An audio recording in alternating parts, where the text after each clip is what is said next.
बिस्मिल्लाहिर्रहमानिर्रहीम। Manufacturing accounts जी, page number 306। अच्छा जी, prime cost क्या होती है? अटेम्प्ट किया आप लोगों ने? कितने किए हैं? नहीं, थ्योरेटिकल का है, अगले सारे न्यूमेरिकल। हाँ हाँ, कैलकुलेटर पे हो जाता है, ऐसे ही है। कितने लोगों ने किए? एक, कोई भी नहीं किया? सुभान अल्लाह, आप लोगों ने हर अटैम्प्ट किए हैं। आपने तो कहा सर मैं आया ही नहीं था, बात खत्म। हमजा वैस टेस्ट था, हमने कहा अकाउंटिंग पेपर दोनों देने हैं या एक देना है? क्यों भी है? अकाउंटिंग का मॉक डेट शीट आई नहीं? नहीं, 17 को कैसे? 17 को है, ठीक है, 17 को दे देना। इशू क्या? हाँ, इस वेडनेसडे नहीं तो अगले वेडनेसडे। अभी मंडे ट्यूसडे आपकी छुट्टी है ना, आप ऐसे प्लान करो कि उसमें आप कुछ चैप्टर्स अकाउंटिंग के रिवाइज कर लेना। वेडनेसडे थर्सडे फ्राइडे 3 दिन में हम ये फाइनल अकाउंट ख़त्म कर देंगे। थ्योरी उसकी आज पढ़ लेते हैं, क्वेश्चन अगले 2 दिन प्रैक्टिस कर लेंगे या 3 दिन। और पहले से किया हुआ सिर्फ थोड़ा सा डिफ्रेंशिएट करना है कम इसमें, ट्रेडिंग बिजनेस में, सोल ट्रेडर में और सर्विस प्रोवाइडर में। बाकी इनकम स्टेटमेंट बैलेंस शीट वही बननी है। जब आप करेंगे तो आपको एहसास होगा कि आता है आपको पहले से, सिर्फ उसको थोड़ा सा रीऑर्गेनाइज करना, कॉन्फिडेंस आ जाएगा आपको कि जी हमने पढ़ लिया, ठीक है। और बाकी एडजस्टमेंट वही होंगी जो पिछले सारे चैप्टर्स में आप करते चले आ जा रहे। कमिंग फ्राइडे को, ठीक है, अच्छी बात है, तैयारी करें जी। बिल्कुल होगी ना, क्यों का मॉक सारा दिन थोड़ा ही, 2 घंटे का मॉक होगा, कितनी देर का मॉक? एक्स्ट्रा क्लास होते हैं, इको का भी टेस्ट है। किस दिन इको का टेस्ट है? मंडे को तो छुट्टी नहीं, कल अगले वाले नहीं, उससे तो पहले हमारा कोर्स ख़त्म हो जाएगा। एक्स्ट्रा क्लास रख लें, ठीक है, एक्स्ट्रा रख लेंगे। और बताएं? जल्दी ख़त्म कर देंगे। और बताएं, इसके कोई एक्स्ट्रा चार्जेस नहीं है? चैप्टर 3 के, चैप्टर 3 की थियरी भी करानी है। वो जब एक्स्ट्रा टाइम रखेंगे तो उसमें ये चीज़ें 3-4, आप नहीं थे कल, यही दुख की बात है। क्यों नहीं आया कल? सर मैं सोया हुआ था, तो मैंने इनको कल पॉइंट आउट कर दिया था, जो जो चीज़ें रहती हैं हम कर लेंगे। चलो जी, अभी करें questions. Prime cost means, prime cost क्या होती है बताएं भाई, खुद ऑप्शंस पढ़ के बताएं बगैर पीछे देखे। डायरेक्ट एक्सपेंसेस का सम प्राइम कॉस्ट होती है। देखिए कौन सा ऑप्शन ठीक है। Sum of direct material and factory overhead, factory overhead prime cost में नहीं आते। Sum of direct material and selling cost, selling cost कहाँ जाती है? Selling and admin operating expenses में जाती है। अच्छा जी, sum of indirect material, obviously ये भी नहीं आएगा, तो एक ही रह जाता है, फिर यही ठीक होगा, ठीक है जी। क्वेश्चन पेपर में एक अप्रोच ये है कि आपने सबसे पहले, ये तो देखें 1 लाइनर क्वेश्चन है ना, एक दफ़ा आपने पढ़ लिया, लेकिन मेरा मशवरा है इस तरह के 3 वर्ड्स भी हो ना, जैसे लिखे हुए प्राइम कॉस्ट मीन्स, इसको भी 2 दफ़ा पढ़ें। और पेपर में बैठते ही सबसे पहले बिस्मिल्लाह पढ़ के, दुरूद शरीफ पढ़ के, सारा कुछ करके ऐसे करें, सारी स्ट्रेस रिलीज़ करें। आप जितने स्ट्रेस्ड और नर्वस होंगे उतनी गलती के चांसेस ज़्यादा होंगे। रिलैक्स रहें, पेपर तो आपका वैसे ही पास हो जाना, पास ही होना, सारी बात, इसमें तो कोई डाउट ही नहीं, ठीक है। उधर आप इंशाल्लाह पेपर में बैठे होंगे, उधर पीछे मैं मसाला बिछा के बैठा हूँगा, उधर आप एफर्ट कर रहे होंगे, इधर मैं एफर्ट कर रहा हूँगा, इधर से भी मदद, इधर से भी मदद, पेपर पास हो जाना इंशाल्लाह, ठीक है। लेकिन रहना रिलैक्स्ड है, ठीक है। आपकी स्ट्रेस लेने से आपको ना आता हुआ क्वेश्चन आ नहीं जाएगा, हाँ आता हुआ चला जाएगा, जो आता होगा ना वो निकल जाना, ठीक है। तो पहली बात इस क्वेश्चन से रिलेटेड के क्वेश्चन को 2 दफ़ा पढ़ना है। दूसरी बात, सारे MCQs पढ़ने, सॉरी ऑप्शंस पढ़ने, जो नीचे option A B C D है, और उनको तसल्ली से पढ़ना, ठीक है। तसल्ली से पढ़ने का मकसद ये है कि क्लास टेस्ट भी हमने कई दफ़ा डिस्कस किया है, तो आप कहते हो ओहो सर मैं ये समझा था, आता है आपको, लेकिन आप कंफ्यूज हो गए, ठीक है। और बड़ा मैटर करता है। कल मेरे पास एक इंस्टीट्यूट का एक बच्चा है, 3 अटैम्प्ट इंट्रो में, और तीनों दफ़ा 48 पे फेल हुआ है, ना नीचे जा रहा है ना ऊपर जा रहा है, स्ट्रेंज ना। और उससे मैंने, कहता है जी मुझे सारा आता है, आप मुझसे कुछ भी पूछ लें। मैंने कहा अच्छा ठीक है बताओ क्लोजिंग इन्वेंट्री बढ़ने से प्रॉफिट कम होता है या ज़्यादा होता है? कम होता है। नहीं सर, ज़्यादा होता है। नहीं, कम होता है। नहीं सर, ओपनिंग बन जाती है, क्लोजिंग अगले टाइम की बन जाती है, ओपनिंग बैलेंस शीट में जाती है तो ज़्यादा होता है। फिर कह रहा नहीं कम होता है। ठीक है, तो मैंने उसको फिर रोक दिया। मैंने कहा यही आपका प्रॉब्लम है कि आपने ना ऊपर से हर टॉपिक को टच किया हुआ है, इन डेप्थ नहीं गए, और इन डेप्थ नहीं जाओगे तो फिर आई कैप वाले भाई जो हैं वो रगड़ा देंगे थोड़ा सा। ठीक है, पहली बात, क्वेश्चन को मिनिमम 2 टाइम्स पढ़ना है। अगर लंबी स्टेटमेंट वाला हो नोट्स बना लो, अभी हम करते हैं आगे, नोट्स बना लो। और जो नीचे ऑप्शंस हैं उनको भी 2-2 दफ़ा पढ़ें, टाइम होता है आपके पास। चलें next question number 2, which of the following is correct for conversion cost. Conversion cost होती क्या है? The cost of converting raw material into finished goods is called conversion cost. लिख लें साथ, the cost of converting raw material into finished goods is called conversion cost.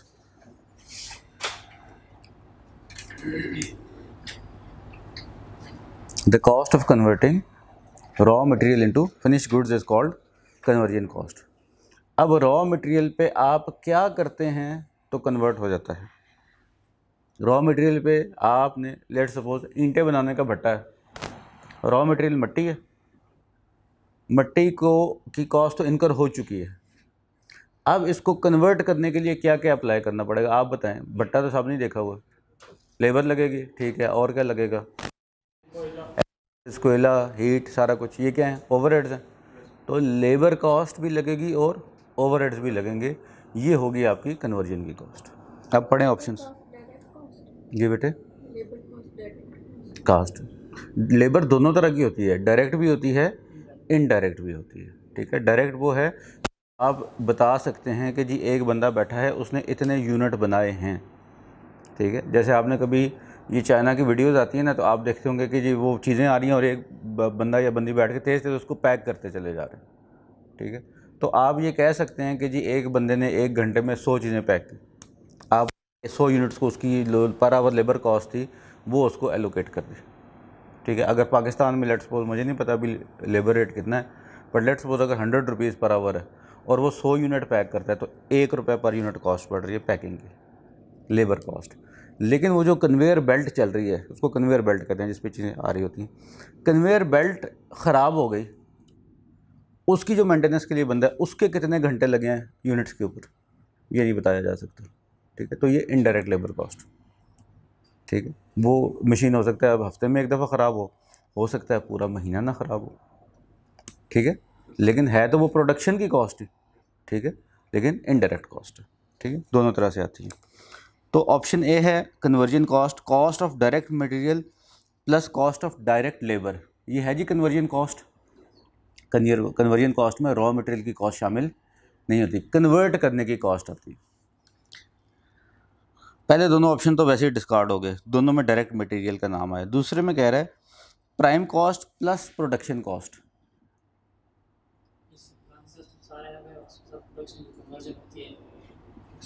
सुभान अल्लाह, prime cost में सब direct, ऊपर वाले दोनों ऑप्शन क्यों डिस्कार्ड किए? पहले ये बताओ कि यार ये नहीं ठीक, क्योंकि डायरेक्ट मटेरियल आ गया ना उसमें, डायरेक्ट मटेरियल हमारी कन्वर्जन कॉस्ट में नहीं आता, तो प्राइम कॉस्ट में आया कि नहीं डायरेक्ट मटेरियल? तो ये भी नहीं अरे आया ना, प्राइम कॉस्ट में डायरेक्ट मटेरियल डायरेक्ट लेबर आया तो प्राइम कॉस्ट बनी है ना। प्राइम कॉस्ट में प्रोडक्शन की कॉस्ट डालेंगे तो टोटल कॉस्ट बन जाएगी, है ये बात कि नहीं? प्रोडक्शन ओवरहेड्स डालेंगे प्राइम कॉस्ट में तो कितनी बन जाएगी? Total cost. वो पूछ रहा है कन्वर्जन, तो लास्ट ऑप्शन है कॉस्ट ऑफ डायरेक्ट लेबर, जो इस लेबर ने ईंटें बनाई प्लस प्रोडक्शन ओवरहेड्स, ईंट, कोयला, भट्टा जो भी था वो जो एक्सपेंसेस थे, ओवरहेड्स। ठीक है जी, ओके जी। Number 3, direct cost are the cost, direct cost कौन सी होती है? Are the cost under the control of directors of the company. हाँ भाई, नहीं, इसका कंपनी के डायरेक्टर्स के साथ कोई ताल्लुक नहीं। Are directly charge to the department नहीं, चार्ज टू द डिपार्टमेंट कौन सी कॉस्ट होती है? मैंने कल आप लोगों को एग्जांपल दी थी मिलत इक्विपमेंट की, कि एक ही यूनिट है, उसमें जनरेटर चल रहा है, ठीक है, एक वहाँ पे प्रोडक्शन यूनिट है, एक वहाँ पे एडमिन का यूनिट है, डिपार्टमेंट है ना, प्रोडक्शन डिपार्टमेंट और एडमिन डिपार्टमेंट, बिल्डिंग एक ही है। अब लेट सपोज महीने का 1 लाख रुपए का डीजल का एक्सपेंस है, जनरेटर चलता है, डीजल उसमें ज़ाया हो जाता है, मतलब यूज़ हो जाता है। अब आपने कहा जी 80% प्रोडक्शन की है, 20% एडमिन की है, तो आपने डिपार्टमेंट को कॉस्ट एलोकेट कर दी, ठीक है। इसकी बात कर रहा है directly charge to the department. तो जो डिपार्टमेंट को चार्ज की जाए, क्या ज़रूरी है कि वो डायरेक्ट लेबर कॉस्ट हो? बताएं जी, डायरेक्ट कॉस्ट हो? ज़रूरी नहीं है, हो भी सकती है, नहीं भी हो सकती। कब हो सकती है? कब हो सकती है ये सिनेरियो भी देख लें। आपके फैक्ट्री में एक ट्रक आया और उस ट्रक पर वुड है, लकड़ी के पैलेट्स हैं सारे, ठीक है। एक डिपार्टमेंट कुर्सियां बनाता है, एक डिपार्टमेंट बेड बनाता है। आपने 60% कुर्सी वालों को लकड़ी दे दी, 40% उनको दे दी। कॉस्ट तो डिपार्टमेंट को एलोकेट कर रहे हैं, लेकिन है क्या? डायरेक्ट कॉस्ट, ठीक है। तो ये भी एक सिनेरियो हो सकता है। ज़रूरी नहीं है कि डिपार्टमेंट को एलोकेट कर रहे हैं तो इनडायरेक्ट ही लाजमी होगी, डायरेक्ट भी हो सकती है। वो तो उसकी नेचर बताएगी कि ये यूनिट को एलोकेट हो रही है या नहीं हो रही। अगर तो वो यूनिट को डायरेक्टली एलोकेट हो रही है, एट्रीब्यूटेबल है, तो फिर हम कहेंगे डायरेक्ट कॉस्ट है। और अगर इनडायरेक्टली यूनिट में जा रही है कि कॉस्ट में जा रही है, तो फिर इनडायरेक्ट कॉस्ट है, ठीक है। आगे भी क्वेश्चंस करते जाते हैं, मज़ीद बात क्लियर हो जाएगी। Option C, are directly under the control of the manager. Direct cost is not about control, manager control कर रहा है, डायरेक्टर डज नॉट मैटर। क्या चीज़ मैटर करती है? Last one, can be directly identified with the product of service, ठीक है। और service मेरा ख्याल होना चाहिए, ऑफ सर्विस लिखा हुआ, ये मेरा ख्याल टाइपो मिस्टेक है। प्रोडक्ट और सर्विस, वो कॉस्ट जो हम किसी चीज़ को डायरेक्टली एलोकेट कर सकते हों। इस टिश्यू के डब्बे पे जो गत्ता लगा है बाहर, वो एलोकेट किया जा सकता है कि इस डब्बे के ऊपर इतने ग्राम ये वाला गत्ता इस्तेमाल हुआ होगा, कार्ड इस्तेमाल हुआ है, कल किया जा सकता है, डायरेक्ट कॉस्ट है। इसके अंदर कितने पेपर का टिश्यू बन के वेट ऊपर लिखा हुआ होता है, एलोकेट हो गया एक डब्बे को, इतना डायरेक्ट कॉस्ट है। इसकी प्रिंटिंग के लिए आप स्याही लेकर आए, ठीक है, और उस स्याही से आपने प्रिंटिंग की। आपको पता होगा कि यार एक अगर मैं वो लेके आया हूँ जो डब्बी होती है इंक की, उससे मैंने 1000 इस तरह के बॉक्सेस प्रिंट किए हैं, तो वो कॉस्ट भी एलोकेट की जा सकती है। ये सारी डायरेक्ट कॉस्ट जो यूनिट को एलोकेट की जा सकती हों, ये सारी की सारी डायरेक्ट कॉस्ट। बात समझ आ गई? आगे चलें। अब आप बताइए, a restaurant has the following costs in a period. एक रेस्टोरेंट ने ये खर्चा किया। खर्चे पढ़ने से पहले रिक्वायरमेंट पढ़ लें, ताकि आप खर्चों को फिर उस नज़र से पढ़ें, टाइम आपका सेव होगा। उस नज़र से पढ़ेंगे कि ये क्वेश्चन क्या पूछ रहा है। वो कह रहा है what are indirect cost for an individual meal. Individual meal के लिए इनडायरेक्ट कॉस्ट पूछ रहा है। अब आप जब नीचे पढ़ेंगे ना ऑप्शन सारे, तो आपके जहन में डायरेक्टली इनडायरेक्ट चल रहा होगा। अगर लिखा होता है डायरेक्ट कॉस्ट, फिर आप डायरेक्ट वाले दिमाग में एक साइड पे करते जाते, ठीक है, तो टाइम सेव होगा। अच्छा जी, indirect cost for an individual meal, wages of kitchen staff. बताएं जी, डायरेक्ट कॉस्ट है या इनडायरेक्ट कॉस्ट है? डायरेक्ट कॉस्ट है, क्योंकि ये बंदा डायरेक्टली आपकी प्रोडक्शन में इन्वॉल्व है। और आप एलोकेट कर सकते हैं कि यार इसने महीने में इतने मील बनाए, इतनी दफ़ा कुकिंग की, ठीक है।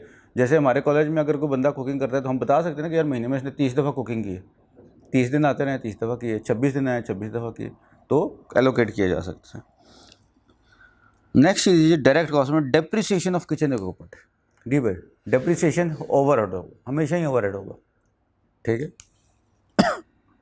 कॉस्ट ऑफ इंग्रेडिएंट्स, जी भाई, अंदर आपने कहा कि यार आज सर के लिए कुछ बना के लेकर जाए, गोश्त डायरेक्ट कॉस्ट, नमक डायरेक्ट कॉस्ट, काली मिर्चें डायरेक्ट कॉस्ट, ठीक है ना, थोड़ा सा चर्बी डायरेक्ट कॉस्ट, बन गई इलियास की नमकीन दुम्बा कढ़ाई डायरेक्ट कॉस्ट, ठीक है। सब इंग्रेडिएंट्स हैं, ठीक है। Fourth one, rent paid for the restaurant building. अब रेस्टोरेंट की जो बिल्डिंग है उसमें किचन भी है, डाइनिंग एरिया भी है, एडमिन का एरिया भी है, हो सकता है अकाउंट्स का भी हो, ठीक है, वॉशिंग एरिया भी हो, सारा कुछ हो, तो क्या ये मील की डायरेक्ट कॉस्ट है? नहीं, ये इनडायरेक्ट कॉस्ट है, ठीक है, ये ओवरहेड है, ठीक है। अच्छा जी, तो ऑप्शन कौन कौन से ठीक हो गए फिर? 2 एंड 4 दोनों इसकी इनडायरेक्ट कॉस्ट हैं, 1 एंड 3 जो है वो डायरेक्ट कॉस्ट है। ओके जी, which item is a direct cost? Royalty paid और ऑन ऑफ नंबर ऑफ, क्या लिखा हुआ यार, royalty paid on number of units of products के प्रोड्यूस्ड। जी भाई, पहले दिन मैंने आपको एक एग्जांपल दी थी कि हम अगर किसी को रॉयल्टी पे कर रहे हैं, एक चेयर बना रहे हैं, ऊपर इंटरवुड की स्टैंप लगानी है, उन्होंने कहा जी पर चेयर हम आपसे पैसे लेंगे, तो ये डायरेक्ट कॉस्ट है, ठीक है, क्योंकि हर यूनिट को एलोकेट हो रही है।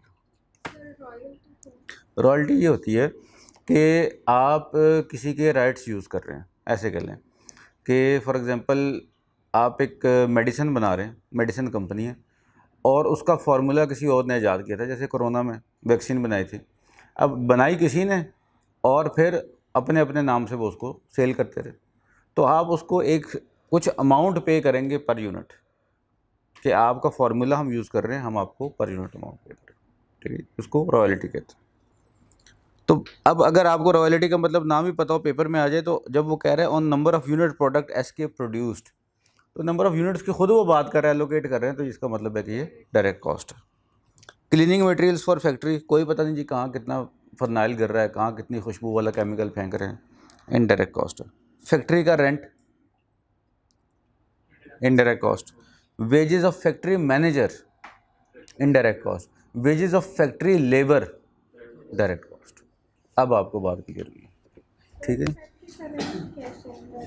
बेटे, फैक्ट्री में सिर्फ प्रोडक्शन हो रही होगी, और क्या आप पर यूनिट को एलोकेट कर सकते हैं? आपने एक फैक्ट्री में ये टिश्यू के डब्बे बना रहे हैं, एक महीने 1 लाख डब्बे बनाए, एक महीने कोई डब्बा नहीं बनाया, उस महीने कॉस्ट में कैसे जाएगी? ठीक, ओवरहेड है। अच्छा जी, number 6, which two of the following are direct cost for a bakery? आप लोग बताएं भाई, पढ़ें चारों ऑप्शन, आंसर देखे बगैर, जिसने कर लिया वो खामोश रहे, जिन्होंने नहीं किया वो ज़रा अपने जहन पे जोर डालें। बेकरी, बेकरी से फ़ौरन जहन में क्या आना चाहिए? Bakery products. अपनी फेवरेट बेकरी का नाम सोचें, कौन सी भाई? Cakes and bakes. बेकरी वैसे फेवरेट होनी नहीं चाहिए, अनहेल्दी फूड है, अनहेल्दी फूड है, बट मजबूरी बन गई है। बताओ भाई। A and C, chocolate chip purchased, है ना। इलेक्ट्रिसिटी बिल बेकरी का इनडायरेक्ट कॉस्ट है, ठीक है। और hours of cake decorators time, direct labour है, ये डायरेक्ट कॉस्ट है। Rent of bakery premises, indirect cost है। Which two of the following are indirect cost for a business that produces table cloths? Table पर डालने वाले कपड़े बनाते हैं, बताइए जी कौन सी 2 इनडायरेक्ट कॉस्ट हैं? पहली वाली पढ़िए, डायरेक्ट है या इनडायरेक्ट? डायरेक्ट है जी। 300 मीटर वाइट कॉटन परचेज किया, जाहिर बात है अब उसमें से आप काट के बनाते जाएंगे जिस साइज़ का भी टेबल, तो डायरेक्ट कॉस्ट है। 5 litres of lubricant for sewing machines purchase, machine में वो जो तेल शेल डालते हैं मेंटेनेंस के लिए, ये भाई इनडायरेक्ट कॉस्ट है, ठीक है। Wages of two sewing machine operators working 40 hours each week, direct cost है जी। स्विंग मशीन चलाता है वो बंदा बैठ के, ठीक है, या पाँव से चलाता है या हाथ से चलाता है, लेकिन चलाता है। और last one is electricity bill of production area. अब तक आपको खुद ही पता चल गया है कि इलेक्ट्रिसिटी, रेंट, ये चीज़ें डायरेक्ट कॉस्ट नहीं हैं।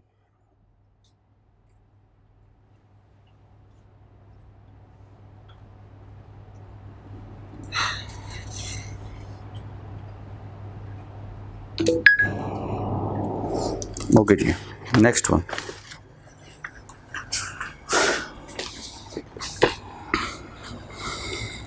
Which of the following is most likely to be treated as an indirect cost by a house construction contractor. 8वां रहता है which of the following would be classified as direct labour cost as opposed to indirect labour cost. बताएं जी इनमें से कौन सी direct labour cost है। Wages of security guards for factory, जी भाई प्रोडक्शन यूनिट से कोई फ़र्क पड़ता है उसको, कोई। Wages of operators in cutting department, जी डायरेक्टली लेबर कटिंग पे काम कर रही है, कुछ भी चीज़ कटिंग हो रही है बताया नहीं उसने, बट जो भी कर रही है वो डायरेक्ट कॉस्ट है, डायरेक्ट लेबर उस पर काम कर रही है। Wages of store keepers in a raw material store, raw material store है आपका अपनी प्रोडक्शन से साइड पे करके वहाँ आप रॉ मटेरियल रखते हैं, उसके लिए आपने स्टोर कीपर रखे हुए हैं, उसको आप जाके बताते हैं भाई इतनी मटेरियल आप निकाल दो, इतनी वापस रख दो, ये ऊपर कर दो, ये नीचे कर दो। क्या वो प्रोडक्शन कर रहा है, क्या उसकी पर यूनिट कोई कॉस्ट है, ठीक है। कभी आप रॉ मटेरियल ज़्यादा खरीदेंगे, कभी कम खरीदेंगे, ठीक है, तो इनडायरेक्ट कॉस्ट है। Wages of fork lift drivers who handle raw material, आपके गोडाउन में फोर्क लिफ्ट, वो जैसे नहीं मेट्रो में लगे होते हैं छोटे छोटे ट्रक से ऐसे डाल के लिफ्ट ऊपर नीचे करते हैं, उसका जो ड्राइवर है उसकी डायरेक्ट प्रोडक्शन से कोई ताल्लुक है उसका भी, वो तो क्या करता है रॉ मटेरियल बेशक गोडाउन में ही एक जगह से उठाए उधर रखते, उधर से उठाए उधर रखते। मेरा एक दोस्त एक कंस्ट्रक्शन कंपनी में काम करता है, तो उनके प्रोजेक्ट चल रहा है, तो वो मुझे बता रहा था, कहता है कि ये मतलब इस तरह फ्रॉड करते हैं कि वो ऐड नहीं आ रहा था, कह रहा है एक्चुअल साइट फुटेज ऊपर लिखा हुआ था कोने पे ना, और ऐसे ड्रोन से वीडियो बनी होती है। तो कहता है कि अब ये क्या करते हैं, कंस्ट्रक्शन करते हैं, लोगों से किस्तें लेते जाते हैं, इधर वाली मिट्टी उठा के इधर रख देते हैं, फिर एक वीडियो बना देते हैं एक्चुअल साइड पर, फिर इधर से सरिया उठा के उधर रख देते हैं, फिर कहते हैं काम चल रहा। तो वो हो सकता है ये भी यही काम कर रहा हो, ठीक है, सामान इधर से उठाया उधर रख दिया, उधर से उठाया उधर रख, लुक बिजी डू नथिंग।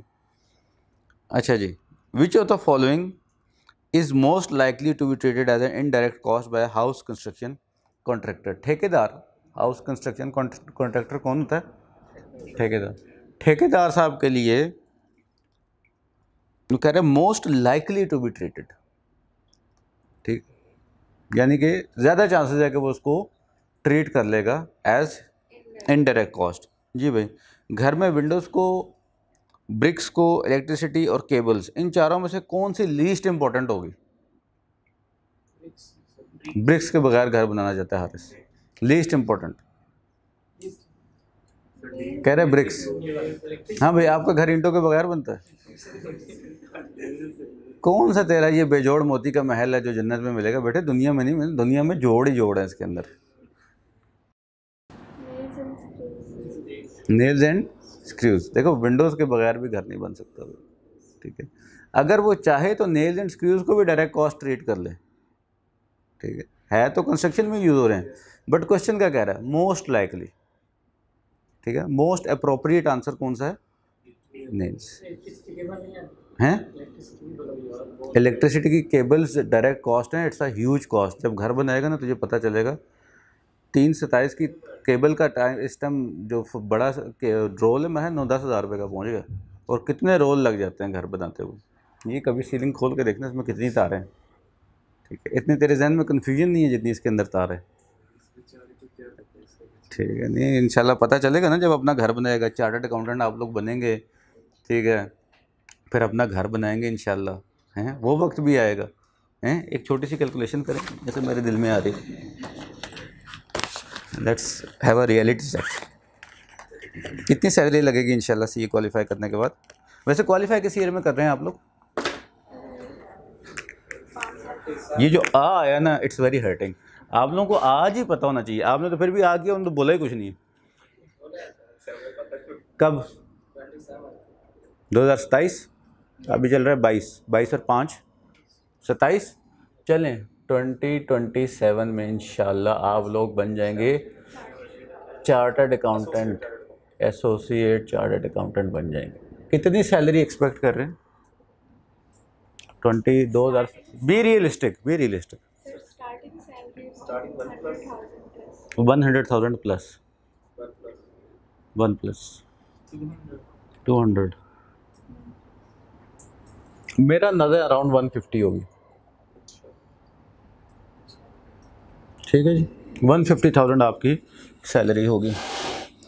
तो रेंट का घर भी लेना पड़ेगा 5 मरले का, सिंगल पोर्शन लेंगे, मजबूरी है ना, लेना पड़ेगा अभी। हाँ जी, सिंगल पोर्शन, डबल भी ले लो, ऊपर अम्मी अब्बू को रख लेना, वो भी तुम्हारे ही अम्मी अब्बू हैं कि नहीं, बाद में अपना अपना हिसाब नहीं, इंशाल्लाह साथ रखना है, साथ रखना है। अभी 5 मरले का घर कितना 50 का मिल रहा है? 5 मरले का घर डबल स्टोरी रेंट पे लें तो कितने का मिल रहा है? एरियाज़ पे डिपेंड करता है, बट हम एक मीडियोकर से एरिया में ले रहे हैं 50 पे, तो 2027 में 75 का हो जाएगा।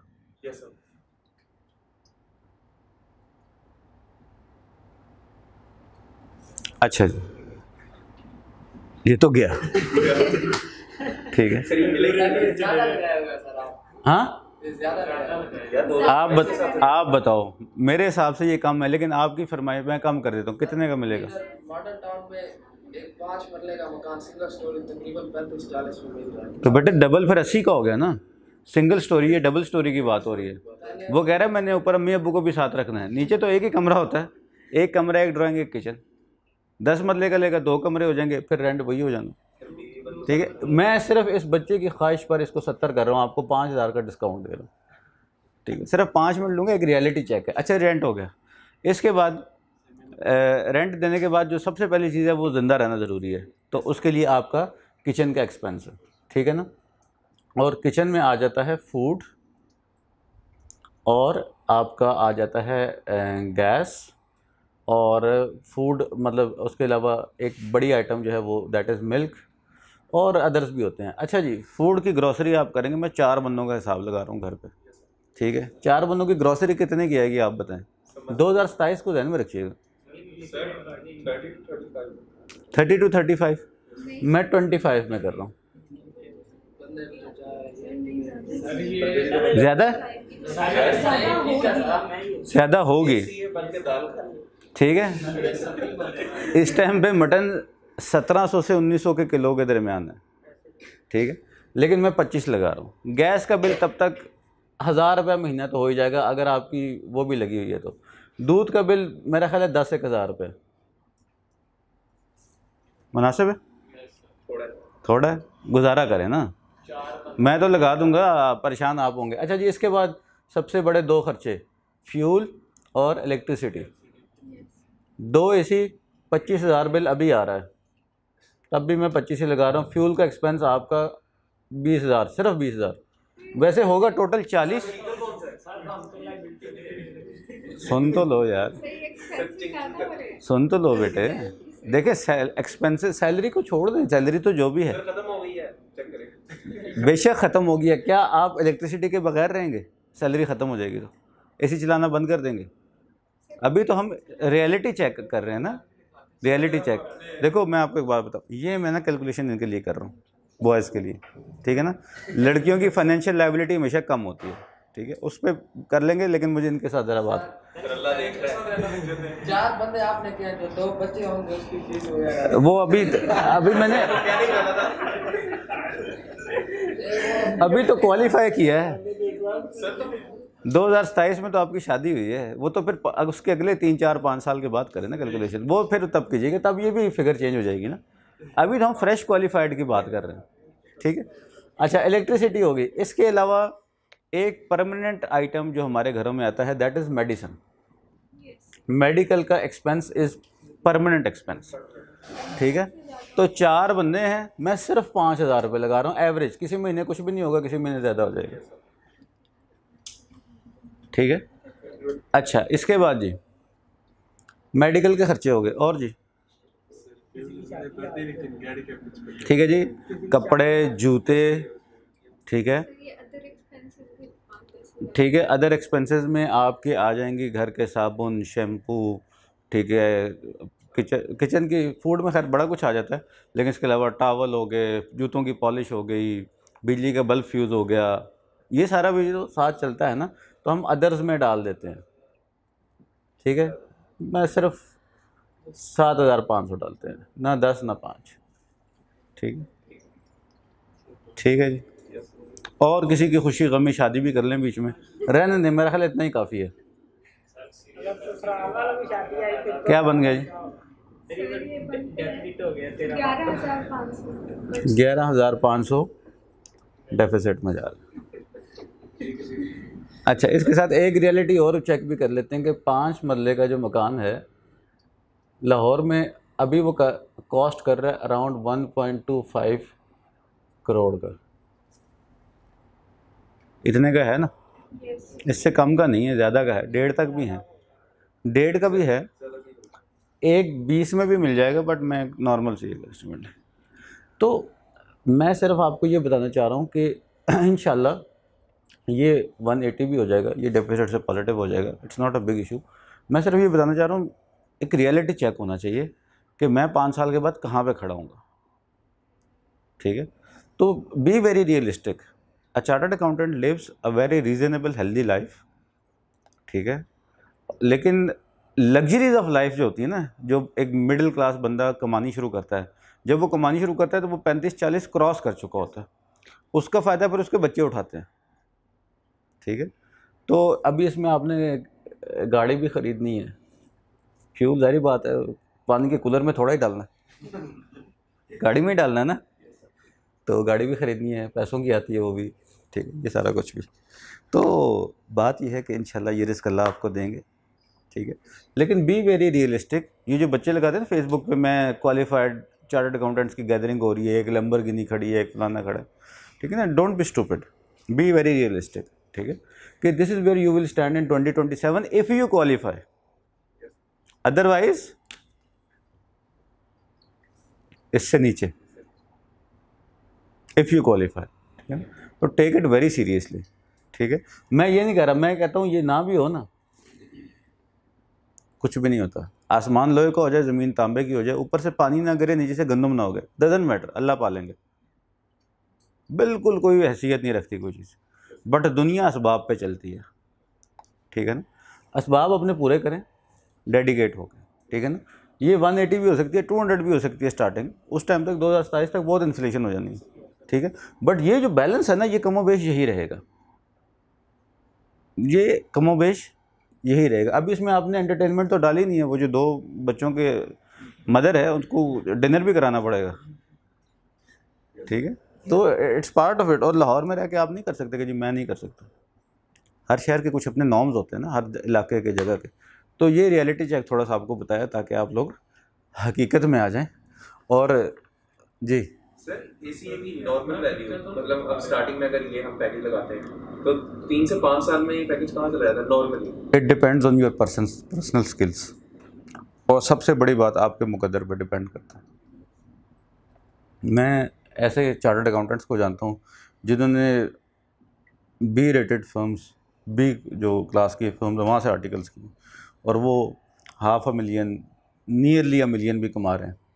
और मैं कई ऐसे चार्टर्ड अकाउंटेंट्स को जानता हूँ जो बहुत स्ट्रगल कर रहे हैं, शदीद किस्म की स्ट्रगल कर रहे हैं, मतलब वो इस बैलेंस में अभी तक फंसे हुए, वो इसका सोच रहे हैं। ऑफिस से मिल जाती है, बट जॉब गई तो गाड़ी गई, जॉब गई तो घर गया, that is not your own ना, अपनी ज़ाती तो नहीं है आपकी, ठीक है। तो बाकी रिस्क आते हैं, देर नहीं लगती, आना होगा तो हो सकता है आप जिस कंपनी में जॉब कर रहे हैं उसमें कोई ऐसे हालात हैं। मैंने ऐसे चार्टर्ड अकाउंटेंट्स देखे हैं जहाँ जॉब करते थे, कंपनी पे हालात है, उन्होंने पार्टनरशिप ऑफर कर दी, शेयर लिया, ठीक है, और कंपनी अगेन प्रॉफिट में चली गई, वो करोड़पति बन गए, ठीक है। तो जब आप इधर आ जाएंगे ना तो अपॉर्चुनिटीज़ भी बहुत सारी मिलेंगी, फिर सिर्फ जॉब नहीं होगी, फिर और भी अल्लाह बड़े बड़े रास्ते खोलेंगे, ठीक है। लेकिन रियलिटी चेक ये है कि फैंटेसी में ना रहें, ठीक है, रियलिटी में रहें। चलें अब वापस आ जाएं, और तो सुकून हो गया, ठीक है। अब तसल्ली से आप लोग पढ़ेंगे इंशाअल्लाह, ठीक है।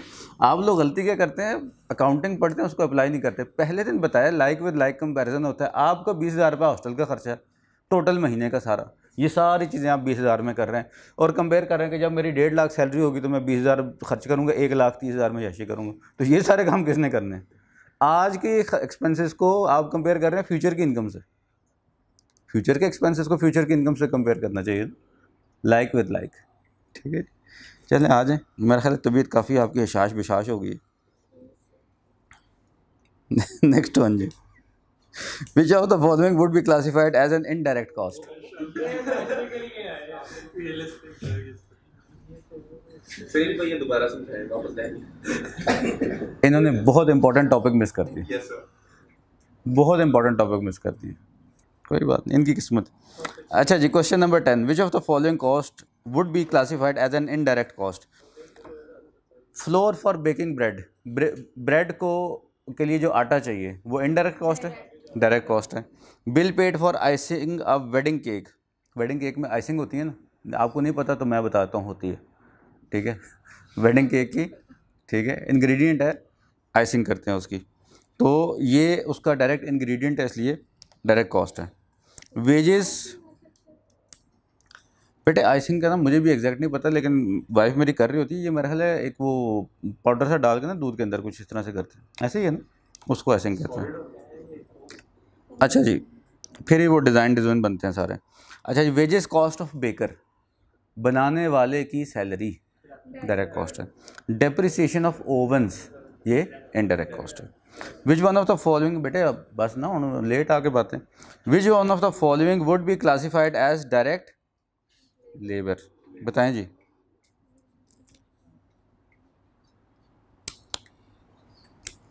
सर्विसिंग कंपनी, कार्स है, कार्स की सर्विस करते हैं, सर्विस क्या होती है, उसको वॉश वूश करके तेल पानी सारा चेक करना, सर्विस, उसका जो मैनेजर है उसकी कॉस्ट डायरेक्ट कॉस्ट है। वॉश करने वाले की सैलरी क्या है, वो डायरेक्ट कॉस्ट है, ठीक है जी, तो मैनेजर की इनडायरेक्ट है। Brick layer in a construction company, labour, indirect है भाई लेबर। जनरल मैनेजर इन डिपार्टमेंटल स्टोर, जी भाई मैनेजर है, इनडायरेक्ट कॉस्ट है। Maintenance manager in a company producing cameras, cameras बनाते हैं भाई, क्या है भाई, इनडायरेक्ट कॉस्ट। लाइबा बच्चे समझ आ रही कि वैसे हाँ में हाँ मिलाई जा रही, आ रही समझ? अच्छा जी, which one of the following would be classified as indirect labour, यार इसने डायरेक्ट इनडायरेक्ट करा करा के ना वैसे थका दिया हमें, कोई बात नहीं, थकेंगे तो पॉलिश होंगे। Which one of the following would be classified as indirect labour? Stipend of audit trainee in an audit firm, आप जब ऑडिट करने जाएंगे आपकी जो सैलरी होगी, ऑडिट आप कर रहे होंगे, आप भी कर रहे होंगे ना, तो आपकी कॉस्ट डायरेक्ट है कि इनडायरेक्ट है? डायरेक्ट कॉस्ट, आप ही काम कर रहे हैं, जॉब कौन परफॉर्म कर रहा है, सर्विस कौन दे रहा है, नाई की दुकान पे गए बाल कौन काट रहा है, नाई काट रहा है, नाई के पैसे डायरेक्ट कॉस्ट, मैंने वैसे ही एग्जांपल ले रही है, ठीक है, ठीक है, नाई होना कोई बुरी बात नहीं है भाई, it's perfectly fine, it's perfectly fine. कभी जाके खावर रियाज से बाल कटाओ तो आपको पता चले कि नाई होना सी होने से बेहतर है, ठीक है, मैं 2-2.5 हज़ार रुपये आराम से ले लेते हैं, एंजेंट्स पे जाओगे तो 3-4 हज़ार का पैकेज मिलता है, ठीक है, तो इट्स अप टू यू। हाँ हाँ कटें, बिल्कुल करते हैं, और वो उसकी वर्थ होती है, ऐसे ही नहीं लेते, there is the reason behind it. अच्छा जी, next one, wages of assembly worker in a car manufacturing business, car manufacturing में इंजन बॉडी को आपस में असेंबल करता है बंदा, डायरेक्ट कॉस्ट है कि इनडायरेक्ट कॉस्ट है? डायरेक्ट कॉस्ट है, डायरेक्ट कॉस्ट है, आपकी कार आपका यूनिट है, यूनिट बना रहा है वो बंदा, डायरेक्ट कॉस्ट है। Wages of store assistant in a factory store, store का एक असिस्टेंट वो है, मैं उसके ऊपर एक असिस्टेंट बैठा हुआ, स्टोर कीपर, ठीक है, डायरेक्ट कॉस्ट है इनडायरेक्ट कॉस्ट है? इनडायरेक्ट कॉस्ट है। Wages of plaster in a building construction firm, जी भाई प्लस्तर करने वाला, ये प्लस्तर नहीं कर रहे होते, डायरेक्ट कॉस्ट है जी, बिल्डिंग बनाने की डायरेक्ट कॉस्ट है इसकी लेबर, ठीक है जी। Which one of the following account is most unlikely to be part of factory ledger, factory ledger किस लिए बनाया जाता है भाई? मैन्युफैक्चरिंग किस चीज़ की होती है? यूनिट्स की, उसमें क्या आती है हमारी? कॉस्ट, कॉस्ट मेंटेन करने के लिए क्या बनाया जाता है? कॉस्ट का रिकॉर्ड रखने के लिए फैक्ट्री लेजर बनाया जाता है। अच्छा जी, थ्योरी पढ़नी थी ना यार, आप लोगों ने थ्योरी भी नहीं पढ़ी, मैंने तो आपको ज़ुबानी तो बता दिया था। इन्वेंट्री वर्क इन प्रोग्रेस, जी भाई फैक्ट्री लेजर में वर्क इन प्रोग्रेस का प्रोसेस का बनेगा तो कॉस्ट मेंटेन होगी। प्रोडक्शन ओवरहेड्स रिकॉर्ड होंगे, ऑब्वियसली होंगे जी। प्लांट एंड मशीनरी की कॉस्ट हमारे पास प्रोडक्शन के लिए ज़रूरी है, प्लांट एंड मशीनरी का जो लेजर बनेगा वो मेन लेजर में बनेगा, जनरल लेजर में बनेगा, वो फैक्ट्री लेजर में नहीं बनेगा, ठीक है जी। और डायरेक्ट लेबर वेजेस कंट्रोल ये भी बनेगा, ठीक है जी। ओके जी, अब आए हैं जी कुछ एंट्रीज वगैरह।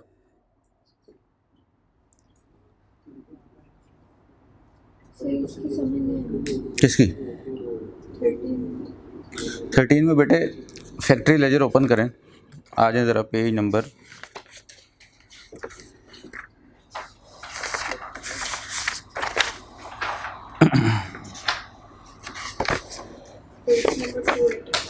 285 पे आ जाएंगे।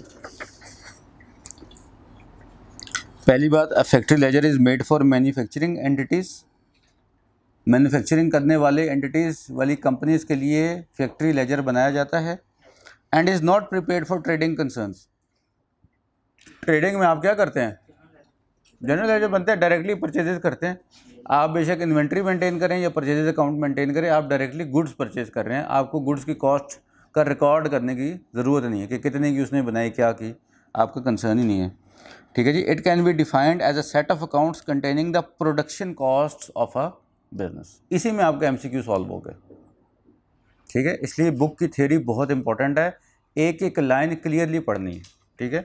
और अगले 10 दिन, ये जब हमारी क्लास ख़त्म हो जाएगी, इसके बाद जो 10-12 दिन है, मैं आपके पास फुली अवेलेबल होऊंगा व्हाट्सएप पे। फुली अवेलेबल का मतलब ये है कि सुबह से लेकर शाम तक, ठीक है। मैं as soon as possible reply करूँगा आपको। रात को मुझे मैसेज आप कर देंगे, रिप्लाई मैं सुबह करूँगा, जब मर्ज़ी करें। मुझे आपके मैसेज रात को 3 बजे भी आए, 2:30 बजे भी, मुझे इशू नहीं है, मैं साइलेंट करके सोता हूँ, ठीक है। लेकिन सुबह उठते ही मैं पहला काम ये करूँगा कि मैं आपको रिप्लाई करूँगा, ठीक है। तो इंशाल्लाह फुल फ्लेज तैयारी करनी है। ज़रूरत पड़ी अगर, ठीक है ना, 99% चांसेस ये हैं कि मैं लाहौर में ही हूँगा, ठीक है। शायद मैं अगला बैच भी 22 वाला पढ़ाऊँ, तो 90% अगर मैं लाहौर में हुआ तो मैं आ भी जाऊँगा। कोई एक स्टूडेंट भी होगा ना, ठीक है। आप लोगों में से तो किसी कोई बॉयज़ आना चाहे तो घर भी आ सकते हैं, बिल्कुल पास ही रहता हूँ मैं, ठीक है। मैं लोकेशन भेज दूँगा, अपना चाय पानी साथ लेकर आना, ठीक है। बंदे का रिज़्क वो लिखा हुआ लेके आना साथ, ठीक है। उधर ना लिखवा देना मेरे पास, सर आप ये 10 दिन क्लास नहीं हो, फिर इसको कॉलेज में नहीं होगा? या थोड़ी सी ब्रेक कर लेंगे, ठीक है।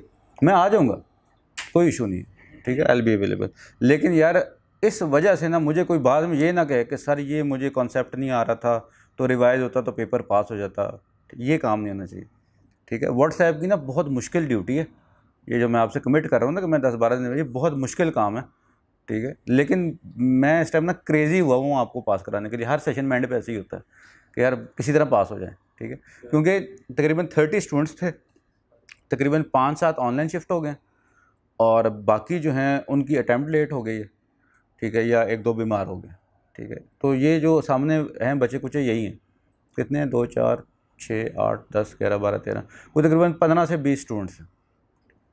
तो 15 से 20 क्वेश्चन भी आ जाए तो उनको मुझे भी बैठ के फिर सॉल्व करना पड़ता है, ठीक है। सॉल्व करके फिर मैं आपको रिप्लाई बना के सेंड कर दूंगा।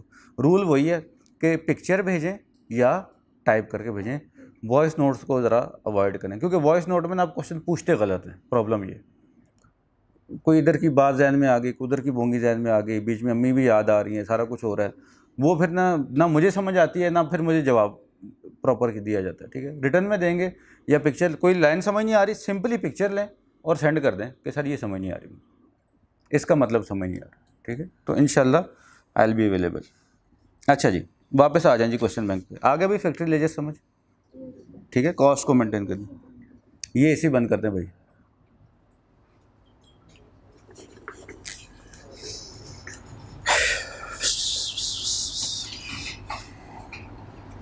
आ जाए, क्वेश्चन नंबर 14 पढ़ेंगे। अच्छा, अब आगे हम क्वेश्चन नंबर 14 पे। अब ये देखें, देखते ही ना आपको क्वेश्चन को देखते ही पहली नज़र में पता चल रहा है कि इसमें 3-4 लाइंस हैं और कुछ फिगर्स दी हुई हैं। इस क्वेश्चन को सॉल्व करने के लिए साथ एक पेन पेपर पकड़ें, ठीक है, और लिखना शुरू कर दें। Manufacturing business has purchased material costing 204,000 on credit during month of March. March नीचे लिखते हैं परचेजेस 204,000। सिंपल सी बात है ना भाई, ठीक है जी। इसके बाद साथ ही there were inventories of raw material of ₹26,000, opening inventory 26,000। ठीक है, ये आप ना अब एक्सट्रैक्ट्स बना रहे हैं क्वेश्चन में से।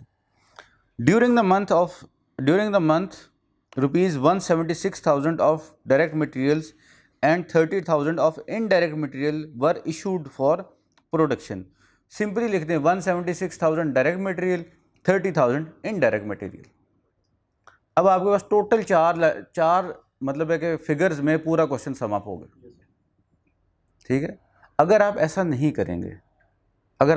करेंगे तो होगा क्या, आप पढ़ेंगे आपको भूलिए और ये 204 क्या था, ओ अच्छा ये कॉस्टिंग थी, ये क्या था जी, ये इनडायरेक्ट था, ये इसी कन्फ्यूजन में आपका टाइम वेस्ट हो जाएगा। ठीक है, तो मेक श्योर करें, एक दफ़ा रीड कर लिया, पेपर पे पुट डाउन कर लिया, अब दोबारा इसको रीड करें और मेक श्योर करें जो लिखा है वो सही लिखा है।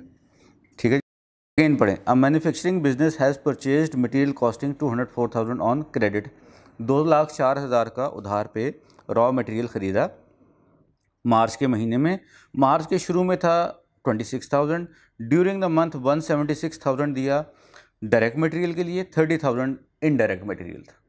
ठीक है, अब समरी आ गई। अब रिक्वायरमेंट पढ़ें। What is correct accounting entry to record the issue of direct materials.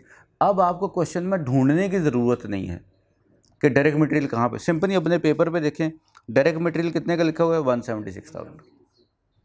ठीक है, अब डायरेक्ट मटेरियल आपने इशू किया है, अब आपके जहन में वो सारा साइकिल आना चाहिए जो मैं आपको बताता रहा हूँ कि पहले जाती है प्राइम कॉस्ट में, लेबर और मटेरियल का अकाउंट बनता है, वहाँ से जाता है वर्क इन प्रोसेस में, वहाँ से जाता है फिनिश गुड्स में। अब रॉ मटेरियल जब ख़रीदा और कहाँ भेजा होगा आपने बनने के लिए, वर्क इन प्रोसेस में, तो वर्क इन प्रोसेस क्या हो जाएगा, डेबिट, तो क्रेडिट क्या होगा, इन्वेंट्री ऑफ रॉ मटेरियल। बस यही आपकी एंट्री, क्वेश्चन सॉल्व हो गया। कौन सा आंसर बनता है, देखें पहले आप ए पढ़ें, डेबिट इन्वेंट्री मटेरियल गलत, डेबिट इन्वेंट्री मटेरियल गलत, डेबिट प्रोडक्शन ओवरहेड गलत, सीधा ये आप किस पे लैंड कर रहे हैं, फोर्थ वन पे, debit work in process, credit inventory of material. बात खत्म हो गई।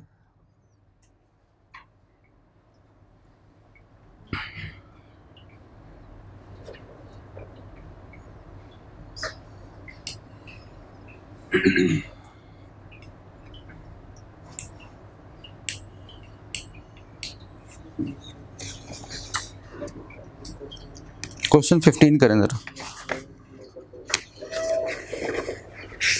क्वेश्चन नंबर 15 जरा खुद पढ़ के करो।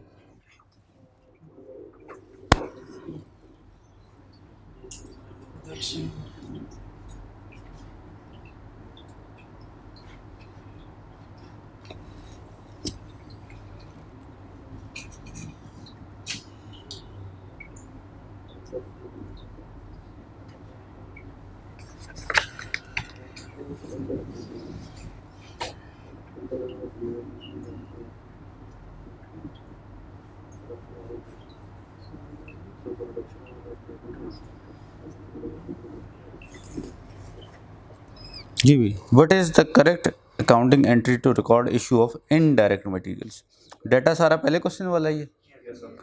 इनडायरेक्ट मटेरियल की एंट्री आप मुझे बताएं क्या होती है, इसको देखे बगैर बताएं, डेबिट क्या होता है, क्रेडिट क्या होता है। इनडायरेक्ट मटेरियल आपका ओवरहेड है, प्रोडक्शन से रिलेटेड है, तो production overhead debit, raw material credit, raw material में आगे डेबिट हुआ था वहीं से क्रेडिट कर। अब ये देख लें कि आपने ये जो क्वेश्चन आप अटैम्प्ट कर रहे हैं ये पिछले 3 दिन के नॉलेज की बेस पे कर रहे हैं। ठीक है, और आपका क्वेश्चन बिल्कुल सही अटैम्प्ट हो रहा है। इसके बाद एग्ज़ाम से पहले जो 10-12 दिन है उसमें आप पढ़ेंगे, और एग्ज़ाम से 2 दिन पहले जो रिवीजन होगी ना, that will be the final garnishing on the dish, that will matter. उन 2 दिनों में अगर आपने पिछले 3 महीने पढ़ा हुआ रिवाइज ना किया, आप पेपर में क्वेश्चन नहीं सॉल्व कर सकते। ठीक है, तो अपने आखिरी 2 से 3 दिन एग्ज़ाम के इस तरह से प्लान कीजिएगा कि आप सारे टॉपिक्स को थोड़ा थोड़ा टच कर सकें। ठीक है, चलिए next one. And manufacturing business has started its operation on 1 September 2020। Simply पहला नोट ये बनाएं, स्टार्टेड बिजनेस ऑन 1 सितंबर। ठीक है, और फैक्ट्री भी सेम डेट पे एक्वायर करी। The cost of factory is 82 million on this date. Cost of factory 82, useful life 20 years, residual value 10 years, 10 million. Data extract कर लिया आपने, एक एक लफ्ज़ लिख लिया अपने पास। The 2/3 of the factory area is used for production. Production area लिख लें 2/3 and remaining is used for office and showroom. Office and showroom के लिए 1/3। ये बात समझ आ गई सब? इलियास 2/3 1/3 कहाँ से आया? हाँ 2/3 और 1/3। जब 2/3 लिखा हो इसका मतलब है कि एक चीज़ के 3 हिस्से हैं, 2 एक चीज़ के लिए इस्तेमाल हो रहे हैं और एक चीज़ के लिए इस्तेमाल हो रहे हैं। ठीक है, तो 3 टोटल हैं, 2/3 एंड 1/3। अच्छा जी, what is the correct accounting entry for the year ended 30 June in integrated accounting system. फिलहाल इस लफ्ज़ को इग्नोर कर दें, इंटीग्रेटेड को, वैसे ही अकाउंटिंग एंट्री पास करें। ठीक है, what is the accounting entry, सादी बात। अच्छा जी, अब बताइए जी।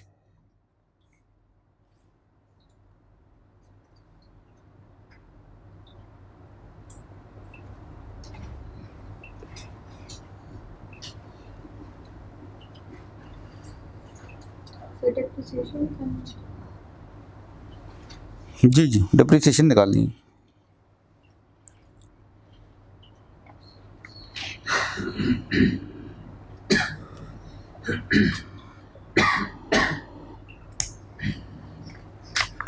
करें, डिप्रिसिएशन कैलकुलेट करें।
जी भाई, हो गया।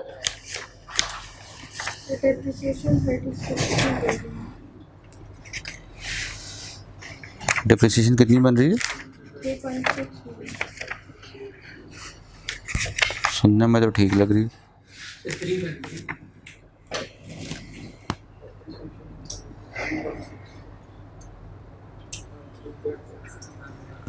अच्छा जी, कॉस्ट ऑफ द एसेट कितना है? 82। रेजिडुअल वैल्यू कितनी है? माइनस कर देंगे, हमारे पास डिप्रिशिएबल अमाउंट आ जाएगी। डिप्रिशिएबल अमाउंट को हम डिवाइड करेंगे नंबर ऑफ ईयर से, कितनी आ जाएगी? 3.6। डिप्रिसिएशन है कितने टाइम की? 1 सितंबर स्टार्टिंग डेट, ईयर एंड 30 जून, कितने महीने बनते हैं? देखें ना, अब आपको अलर्ट होना चाहिए कि अगर वो ओपनिंग और क्लोजिंग दे रहा है तो किसी वजह से दे रहा होगा। ठीक है, तो इंटू 10/12। अब कितनी आ गई? 3। अब इस 3 में से प्रोडक्शन से कितनी रिलेटेड है? टोटल डिप्रिसिएशन आ गई ना 3। 2/3 इसमें से डिप्रिसिएशन से रिलेटेड है और एक किससे रिलेटेड है? 1/3 रिमेनिंग ऑफिस से। तो 2/3 जो है वो डिप्रिसिएशन किसको चार्ज होगी? कॉस्ट को, कॉस्ट में चली जाएगी। तो प्रोडक्शन से रिलेटेड है ना, तो कॉस्ट में चली जाएगी, और जो बाकी की है वो ऑपरेटिंग एक्सपेंसेस में चली जाएगी। ठीक है जी। अगर ओपनिंग और क्लोजिंग डेट्स का देखेंगे तो डेप्रिसिएशन पेनल्टी 3.6 और ऑप्शन बी उसी हिसाब से करेक्ट है। जी बिल्कुल ऐसे ही है जी, यही तो वो अंदर सारा स्पाइस यही है। ठीक है, जल्दी करो यार, आप लोगों को भूख भी लग रही होगी। दानियाल आज नाश्ता करवाएगा ना। नाश्ता बंदा आप करने हैं मोस्ट वेलकम, पर कम से कम थोड़ी सी कंगी कराते हैं। तो पानी का छट्टा भी नहीं मारा हूँ, भागता है फटाफट गया, नाश्ता ना मिस हो जाए। आपके बगैर हम नाश्ता कर सकते हैं? कर सकते हैं, कर सकते हैं, कर सकते हैं। अच्छा जी, चलें क्वेश्चन 20 तक कर लेते हैं, फिर आगे इसको देखते हैं। अच्छा जी, तो इसका ऑप्शन कौन सा बन गया भाई? डी ऑप्शन बन गया, ठीक है जी।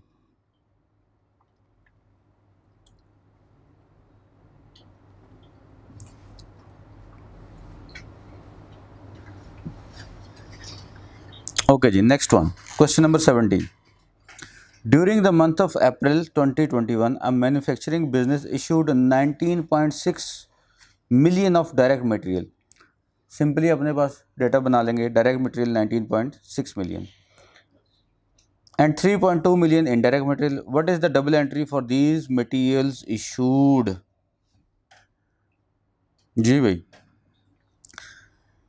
19.6 मिलियन का से क्या चीज़ डेबिट होगी? Direct material? नहीं भाई, रॉ मटेरियल कहाँ पे इशू किया आपने? वर्क इन प्रोसेस में जाएगा। हाँ, work in process to inventory. और दूसरी 3.2 मिलियन की भी एंट्री क्या होगी? Production overheads to inventory. ठीक है जी, तो ऑप्शन कौन सा बनता है? बी या सी में से एक बनेगा। बी, बी बेटे बी। 19.6 के है ना डायरेक्ट मटेरियल्स, तो वर्क एंड प्रोसेस 19.6 मिलियन से डेबिट और प्रोडक्शन ओवरहेड्स 3.2 मिलियन से डेबिट, और क्रेडिट हो गए मटेरियल कंट्रोल्स। यानी जैसे हमने डेटर का कंट्रोल अकाउंट नहीं बनाया था कि इंडिविजुअल्स के बजाय एक ही कंट्रोल अकाउंट बना दिया था, ठीक है, तो उसने एक ही सिंगल एंट्री कर दी है, डजंट मैटर। इधर इन्वेंट्री के आगे मटेरियल अकाउंट भी हो सकता था, इन्वेंट्री रॉ मटेरियल भी हो सकता था। इसके 3-4 नाम ना आपकी बुक की थ्योरी में लिखे हुए हैं, वो वहाँ से आपने रीड कर लेने, यही वाले हैं जो मैंने अभी बोले। ठीक है जी, question number 18। In a month the direct production workers worked for 740 hours. ठीक है जी, तो आप लिख दें इसके साथ direct production 740 hours including 110 hours of general overtime. ठीक है जी, इसमें 110 घंटे वो थे जो बेसिक भी थे और उसका ओवर टाइम भी लगा है साथ। ठीक है जी, the indirect workers worked for 200 hours. Indirect workers ने कितना काम किया भाई? 200 घंटे, which included 40 hours of general overtime. उसने भी 40 घंटे ओवर टाइम लगाया, 200 में शामिल है ये। हाँ जी, हाँ नहीं, इनडायरेक्ट प्रोडक्शन ना लिखे ना आप, उसको इनडायरेक्ट लेबर लिखे। हाँ, इनडायरेक्ट लेबर है क्योंकि इनडायरेक्ट वर्कर्स है ना, वर्कर हो लेबर हो एक ही बात है। तो 200 आवर्स है और 40 hours over time. The direct production workers have a basic rate of 840 per hour. तो डायरेक्ट वालों के आगे लिख दें रेट उनका 840 पर आवर। 740 वालों का रेट क्या है जिन्होंने 740 घंटे काम किए हैं? 840 पर आवर। अब ये आप अगर पेपर पे लिखेंगे ना तो आपको बड़ी आसानी रहेगी, और अगर क्वेश्चन में से करेंगे तो फिर आप कंफ्यूज ही रहेंगे, टाइम भी बहुत लगेगा। And the indirect have basic rate of 600 per our. जिन्होंने 200 घंटे काम किया उनका रेट है 600 per hour. All overtime is paid at time plus 1/3, basic plus 1/3 overtime का एक्स्ट्रा मिलता है उनको। What is the amount that will be debited to the production overhead account? बताइए जी, it's more of an IQ question rather than accounting. हाँ, production overhead account में कितनी amount जाएगी बताइए जी। पहले तो ये बताइए, ओवरहेड में डायरेक्ट कॉस्ट जाएगी, इनडायरेक्ट वाली जाएगी? करें फिर इनडायरेक्ट कैलकुलेट करें।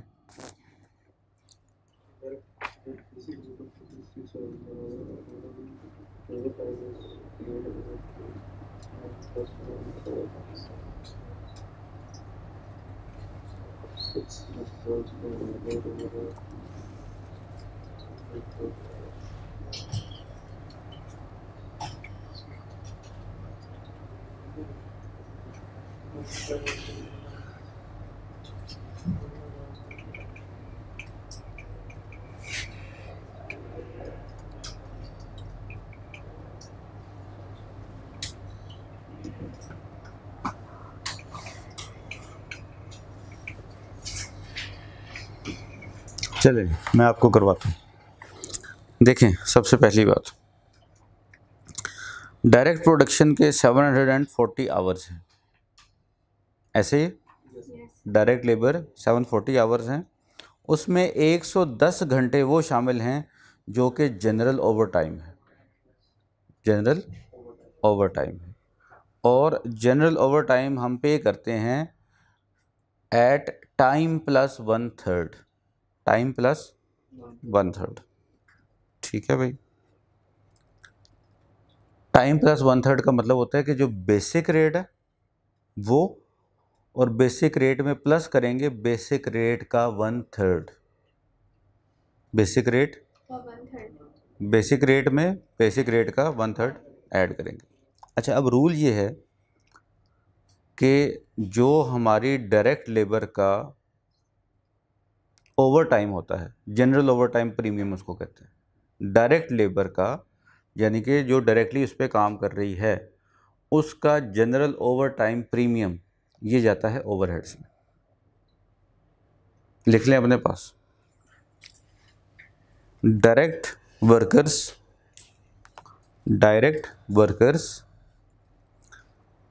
General overtime premium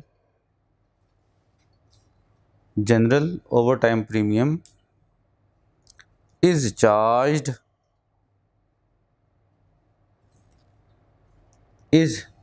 charged to production overheads, is charged to production overheads। तो इसका मतलब ये हुआ कि ये जो 110 घंटे का जो प्रीमियम है, सिर्फ प्रीमियम, बेसिक रेट नहीं, सिर्फ प्रीमियम, वो हमारा प्रोडक्शन ओवरहेड्स में जाएगा। अब आप देखिए, ज़रा इनसे कहना यार, इधर आप आहिस्ता बोलें, चलती रहे, रिकॉर्डिंग चलती रहे। 740 आवर्स हैं, इसमें शामिल हैं 110 घंटे। ठीक है, तो जब हम 740 को बेसिक रेट से मल्टीप्लाई करेंगे तो ये सारे का सारा डायरेक्ट कॉस्ट आ जाएगी, बेसिक रेट। अब इसके अंदर बेसिक रेट में वो 110 घंटे शामिल हैं, उन 110 घंटों का जो बेसिक रेट है वो डायरेक्ट में ही जाएगा, सिर्फ उनका जो प्रीमियम है वो ओवरहेड में जाएगा। प्रीमियम कितना है? 1/3, 110 इंटू 740 डिवाइडेड बाय 3, क्या आंसर आता है 740/3? सर बेसिक रेट तो एक मिनट, 740 डिवाइड बाय 3 आता क्या है? ओ नहीं, सॉरी 740 तो आवर्स हैं यार, इसका रेट है 840 डिवाइड बाय 3, क्या आंसर आता है? 280 इंटू 110 क्या आता है? 30800। ये वो अमाउंट है जो आपकी ओवरहेड्स में जाएगी। दोबारा से सुन लें अगर आपको रूल समझ नहीं आया, कि हमारी ये सारी की सारी डायरेक्ट लेबर है, डायरेक्ट लेबर है, इसने 740 घंटे काम किया। ठीक है, उन 740 घंटों में से 110 घंटे जो थे वो जनरल ओवर टाइम था। क्या था भाई? जनरल ओवर टाइम था। और जनरल ओवर टाइम का रूल ये है कि जनरल ओवर टाइम का जो बेसिक रेट है वो डायरेक्ट कॉस्ट में जाएगा, और जनरल ओवर टाइम का जो प्रीमियम है, ऊपर ओवर टाइम है, वो किस में जाएगा? ओवरहेड्स में जाएगा, इनडायरेक्ट कॉस्ट में जाएगा। ठीक है, होता क्या है कि अगर आप रूटीन में किसी बंदे से 9 से 5 नौकरी करवा रहे हैं तो आप 10 रुपीज़ पर आवर पे करवा लेंगे उससे, लेकिन अगर वो शाम को 1 घंटा एक्स्ट्रा आपको देगा अपनी रूटीन से हट के, वो कहेगा मैं 10 पे काम नहीं करूँगा, मैं 15 रुपये पे काम करूँगा। ठीक है, तो उस 15 रुपये में से 10 रुपये डायरेक्ट कॉस्ट में जाएंगे और 5 रुपये इनडायरेक्ट कॉस्ट में।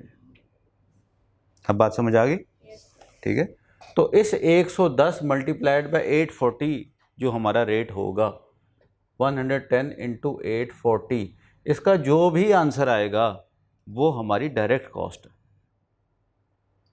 ठीक है, क्या आंसर आता है बताएं ज़रा। 92400 टोटल करें इन दोनों को। 92400 प्लस 30,800 30,800 123,200 ये हमारी टोटल डायरेक्ट लेबर की कॉस्ट आई है। टोटल जो ओवर टाइम जी नहीं टोटल ये देखें इन 110 घंटों की टोटल कॉस्ट ये है। इन 110 घंटों की टोटल कॉस्ट ये है। हमजा समझ आ रही है? सही बताना। नहीं आ रही तो मैं रिपीट कर, क्वेश्चन को छोड़ दो, क्वेश्चन की तो अभी हम ये क्वेश्चन की रिक्वायरमेंट नहीं है, मैं आपको वैसे कॉन्सेप्ट समझा रहा हूँ।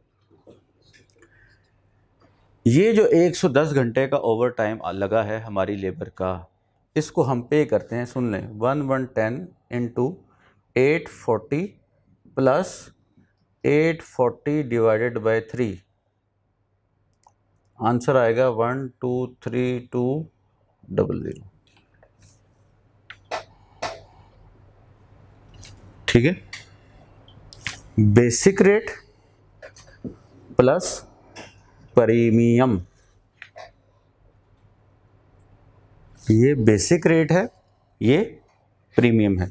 इसी को मैंने तोड़ के दो हिस्सों में लिख दिया, प्रीमियम को अलग लिख दिया, बेसिक को अलग लिख दिया। बात को फॉलो कर रहे हैं सारे? अब ये जो बेसिक है ये तो डायरेक्ट कॉस्ट में जाएगा और ये जो प्रीमियम है ये किस में जाएगा? इनडायरेक्ट ओवरहेड ओवरहेड्स में, प्रोडक्शन। Production overheads. बात समझ आ गई सबको? दानियाल फ़ोन से खेल रहे हो, क्या समझ आई? क्या समझ आई?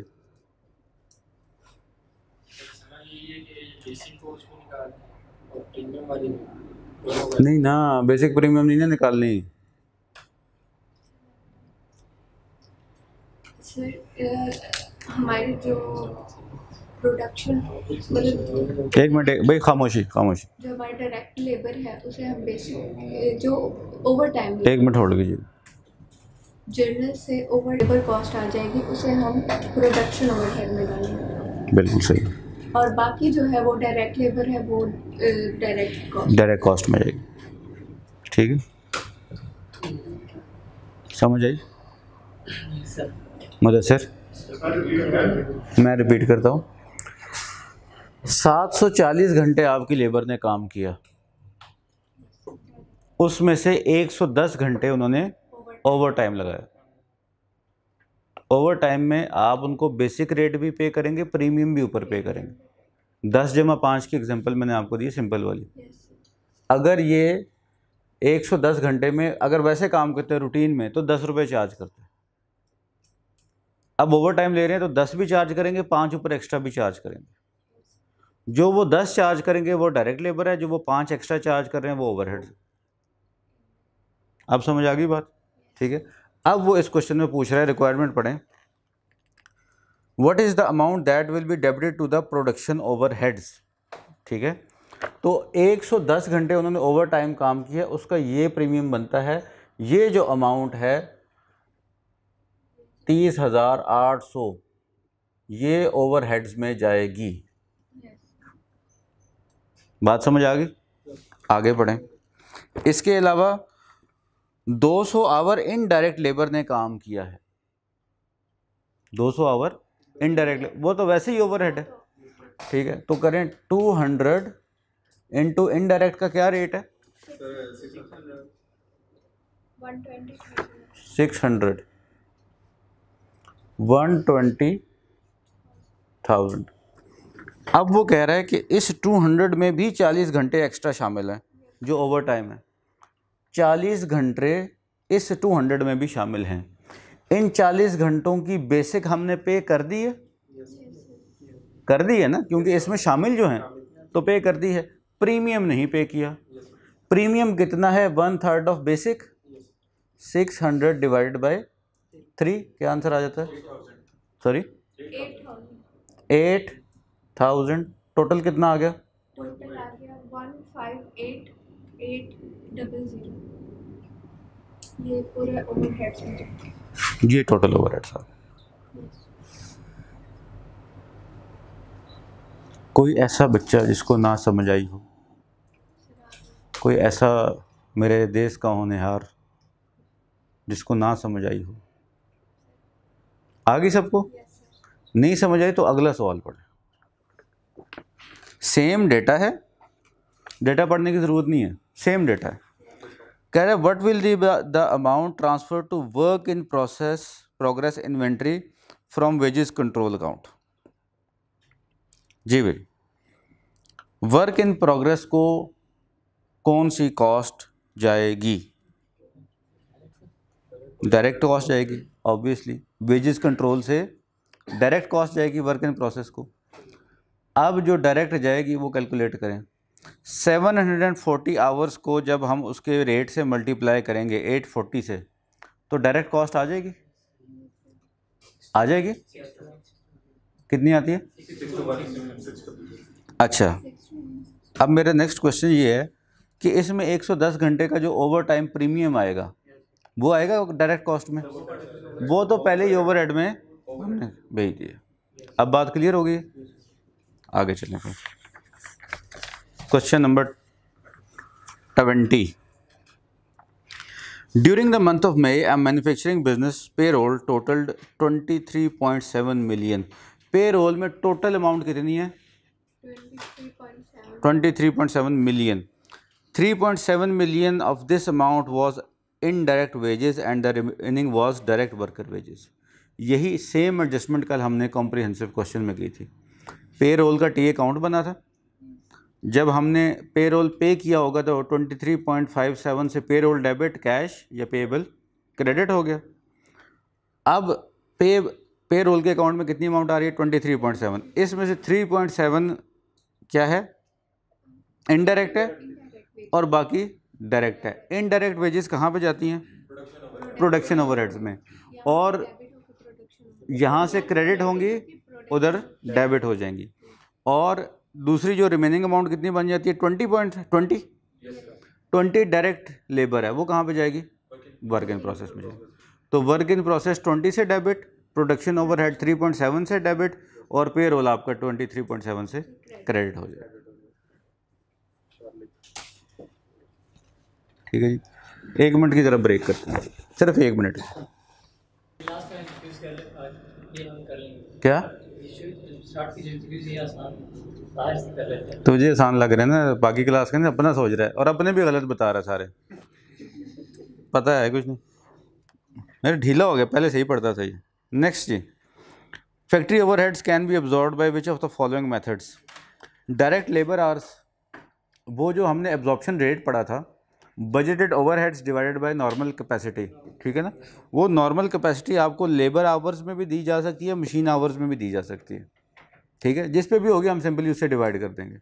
आगे 1-2 क्वेश्चन आ भी रहे हैं। अच्छा जी, absorption percentage of prime cost पे भी हो सकती है कि जी प्राइम कॉस्ट की हम परसेंटेज ले लेंगे और हम कह देंगे जी इतनी है इसकी एब्जॉर्प्शन रेट है, वो भी कर सकते हैं। और last option fixed amount per unit भी हो सकती है एब्जॉर्प्शन, ठीक है जी। डायरेक्ट अमाउंट भी दे सकता है। तो चारों आज के आंसर ठीक, all of the above. Question number 22, what entry should be made in the cost accounting system on completion of production. जी भाई, जब फिनिश्ड गुड्स बन जाती हैं तो वहाँ से निकल के कहाँ पे जाती हैं? कॉस्ट ऑफ सेल में, कॉस्ट ऑफ सेल में जाती हैं। तो कॉस्ट ऑफ सेल नहीं, what entry should be in हाँ, अच्छा ऑन प्रोडक्शन, सॉरी यार, ऑन सेल नहीं, ऑन प्रोडक्शन। तो वर्क इन प्रोग्रेस से निकल के कहाँ पे जाती हैं? फिनिश गुड्स में। Finish goods debit, work in progress credit हो जाएगी। What entry should be made in the cost accounting system on sale of finished goods. अब सही है, cost of sale debit, finish goods credit. ये सबको समझ आ रही है एंट्री? वो एंड वाले दोनों बच्चे? गुड। अच्छा जी, number 24, a business has an absorption rate of 425 per machine our. जी भाई, देखें वही बात है कि अपने पास साथ डेटा नोट करते रहेंगे तो ज़िंदगी आसान रहेगी। रेट कैसे कैलकुलेटेड होता है? Budgeted overheads divided by normal capacity equals to rate. 425 rate हमें पहले से दिया हुआ। Based on a budgeted level of activity of 12,400, budgeted level of activity कितनी है 12,400, actual machine hour worked were 2% more than the budgeted hours, actual hours इससे 2% ज़्यादा थे बजटेड से, and the actual overheads expenditure incurred was 5,638,900। यहाँ पे तो आते थे बजटेड, एक्चुअल जो आए हैं वो कितने आए हैं भाई 5,638,900। रिक्वायरमेंट क्या है, what was the budgeted overheads for the period.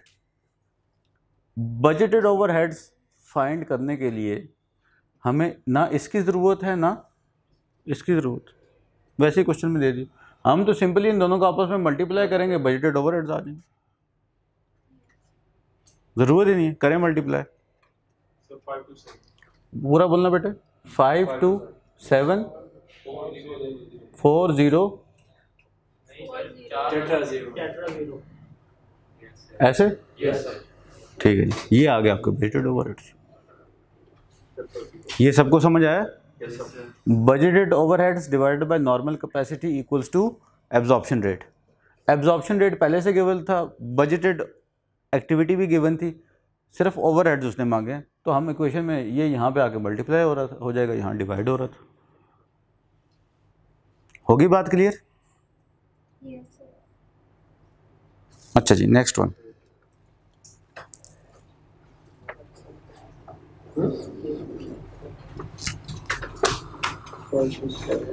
Next one is same question है, एब्जॉर्प्शन रेट भी यही है, बजटेड लेवल ऑफ एक्टिविटी भी यही है, मशीन आवर वर्क्स 2% ज़्यादा वो भी यही हैं, और एक्चुअल जो ओवरहेड्स थे वो भी यही हैं। वो कह रहा है what was the total absorbed overheads for the period. जी भाई, एब्जॉर्ब्ड ओवरहेड्स, ये देखिए, absorbed overheads equals to actual activity या actual hours into absorption rate. ठीक है, हमारे पास एब्जॉर्प्शन रेट गिवन है 425, अहमद जी नज़र आ रहा है ना कैमरे में, 425 एब्जॉर्प्शन रेट गिवन है, ये हमने फाइंड करने हैं एब्जॉर्ब्ड ओवरहेड्स, और ये हमारे पास अभी नहीं है एक्चुअल एक्टिविटी, लेकिन उसने क्वेश्चन में बताया है कि एक्चुअल एक्टिविटी इससे 2% ज़्यादा है। ठीक है, 12,400 से 2% ज़्यादा है, तो अगर 2% ज़्यादा है तो ये कितने परसेंट है, ये 100% है, divided by given into required 102 he required है ना, 102% हमें रिक्वायर्ड है, तो divided by given into required multiply करेंगे, हमारे पास एब्जॉर्ब्ड ओवरहेड्स आ जाएंगे। कितने आते हैं भाई, ये तो ऑप्शन ही नहीं है।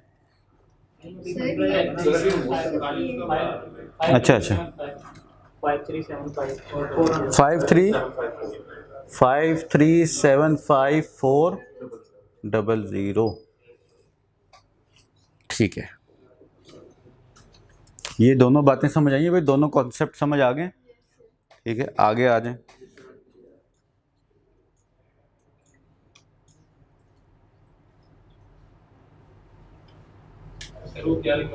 कौन सा बेटे, इक्वल के बाद ये actual activity into absorption rate.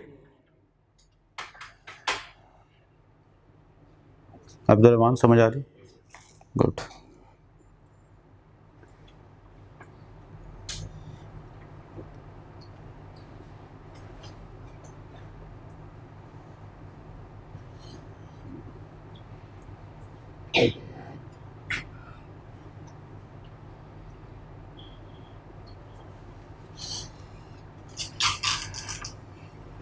चलो जी, नेक्स्ट वन, सेम क्वेश्चन है, सेम डेटा है। वो कह रहा है what was the total over और under absorption of overheads in the period. हमने इतने एब्जॉर्ब किए, मैं यहाँ पे लिख रहा हूँ ताकि ज़रा क्लियर नजर आए। 5375400, ठीक है जी। एब्जॉर्ब्ड ओवरहेड्स कौन से होते हैं? जो एक्चुअल एक्टिविटी को रेट से मल्टीप्लाई करने से आते हैं वो होते हैं हमारे एब्जॉर्ब्ड ओवरहेड्स। बजटेड कौन से होते हैं? जो हम एक्टिविटी करने से भी पहले एस्टिमेट करते हैं, ठीक है, वो होते हैं बजटेड ओवरहेड्स। और बजटेड के बाद एब्जॉर्ब्ड आ गए, एब्जॉर्ब्ड के बाद आते हैं वो वाले जो एक्चुअली हुए हैं, ठीक है। हमने इसको बजटेड रेट से, एब्जॉर्प्शन रेट से मल्टीप्लाई किया, ज़रूरी तो नहीं है कि यही होगा। ये एब्जॉर्प्शन रेट हमने यहाँ से कैलकुलेट किया बजटेड ओवरहेड और बजटेड एक्टिविटी से, तो रेट भी बजटेड है वो। अब जब रेट बजटेड है और एब्जॉर्ब्ड ओवरहेड्स जो आए हैं ये भी तो एक्चुअल नहीं है ना, एक्चुअल तो होंगे जो हमने एक्चुअली पे किए हैं तो ओवरहेड डेबिट कैश क्रेडिट, वो वाले। वो कितने क्वेश्चन में गिवन है देखें। Expenditure incurred was 5638,900। ये हैं एक्चुअल, ये हैं एब्जॉर्ब्ड, ये हैं एब्जॉर्ब्ड। जो एब्जॉर्ब किए हैं वो एक्चुअल से कम हैं। कितने कम हैं? 263500 कम एब्जॉर्ब हुए हैं, इसलिए ये अंडर एब्जॉर्ब्ड हैं।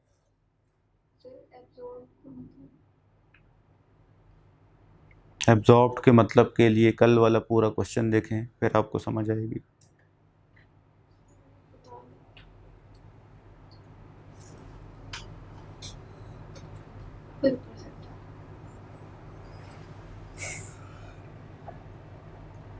हमने एक मेथड डिफाइन किया था कि हम एक रेट कैलकुलेट कर लेंगे और इस रेट के मुताबिक हम अपने पास ओवरहेड्स एब्जॉर्ब कर लेंगे, ठीक है, एब्जॉर्ब कर लेंगे, रिकॉर्ड कर लेंगे, ठीक है। रिकॉर्ड करने के बाद जो एक्चुअल ओवरहेड्स आए हैं उनके साथ इसको कंपेयर करेंगे। अगर एक्चुअल एब्जॉर्ब से ज़्यादा हैं तो हमने अंडर एब्जॉर्ब किया है, यानी जो एब्जॉर्ब किया है वो कम किया है, इसलिए वो अंडर है, एस्टिमेटेड, ठीक है, एब्जॉर्ब्ड एस्टिमेटेड है। जो एस्टिमेटेड थे वो कम थे, एक्चुअल हो गए ज़्यादा, क्योंकि वो कम थे इसलिए अंडर एब्जॉर्ब्ड हैं। और अगर ये ज़्यादा हो जाते तो ये ओवर एब्जॉर्ब्ड होता है। जब अंडर एब्जॉर्ब्ड हैं, कॉस्ट हमने कम रिकॉर्ड की है। वैसी एक अगली बात कर रहा हूँ, आगे किसी एमसीक्यू में आ भी जानी। कॉस्ट को बढ़ाने के लिए कॉस्ट को क्या करेंगे? डेबिट। कौन सी कॉस्ट को डेबिट करेंगे? कॉस्ट ऑफ सेल को। और क्रेडिट किस चीज़ को करेंगे? प्रोडक्शन ओवरहेड को। ये मैंने आपको एंट्री लिखवाई थी। और अगर इसके वाइस वर्सा हो गया तो रिवर्सल की एंट्री पास कर देंगे। Cost of sale, production overhead debit हो जाएगा और कॉस्ट ऑफ सेल क्रेडिट हो जाएगा, ठीक है। इसलिए मैंने कहा कि जो मैंने आपको कॉम्प्रिहेंसिव क्वेश्चन करवाया था, इस पूरे मैकेनिज्म को समझने के लिए एंट्री आपने याद कर ली, ये आपका क्वेश्चन सॉल्व करने के लिए नॉलेज काफ़ी है। बट अगर आप इसके मैकेनिज्म को देखें कि ये एक्चुअली काम कैसे कर रहा है, फिर टी अकाउंट्स बना के वो आप देखें उस क्वेश्चन को। लास्ट जो क्वेश्चन है इस चैप्टर का, कॉम्प्रिहेंसिव क्वेश्चन, ठीक है, जो मैंने आपको कल करवाया था। जो नालायक बच्चे कल नहीं आए वो उसको खुद जाके करें। चलें जी, next one. Which of the following represents over absorbed overheads? जी भाई, ओवरहेड्स ओवर एब्जॉर्ब कब होंगे? ये देखें, ये मैंने दो निशान लगाए हैं एब्जॉर्ब्ड ओवरहेड के साथ। जब एब्जॉर्ब एक्चुअल से बढ़ जाए तो क्या कहेंगे? ओवर एब्जॉर्ब्ड है।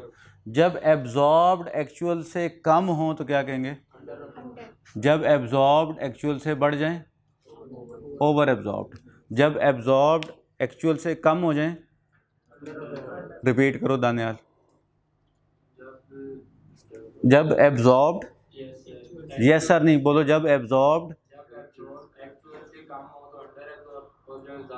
ज़्यादा नहीं हो जाए, जब एब्जॉर्ब्ड एक्चुअल से ज़्यादा हो जाए, दोबारा बोलो। और अगर कम हो जाए तो नहीं, कम नहीं हो जाए, बोलो एब्जॉर्ब्ड कम हो जाए, बोलो।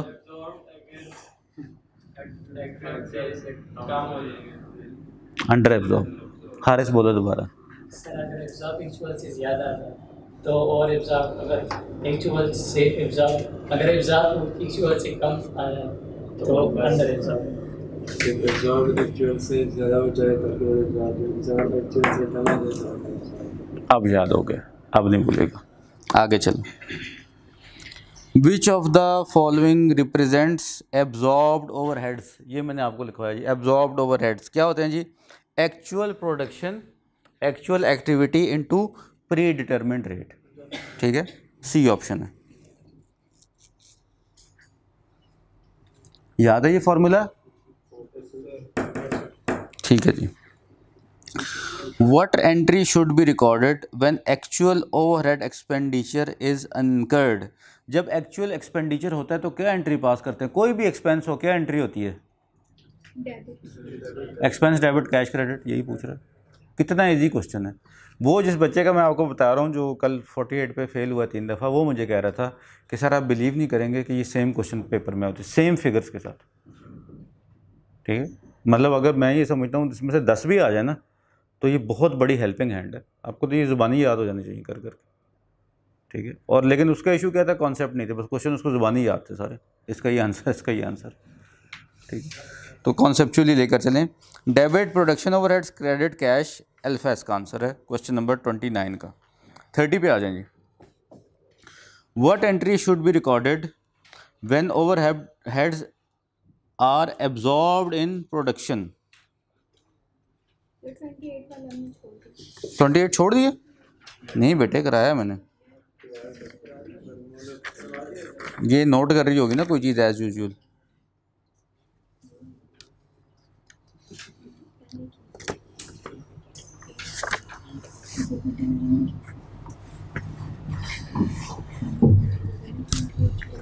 जी भाई, question number 30। What entry should be recorded when overheads are absorbed in production?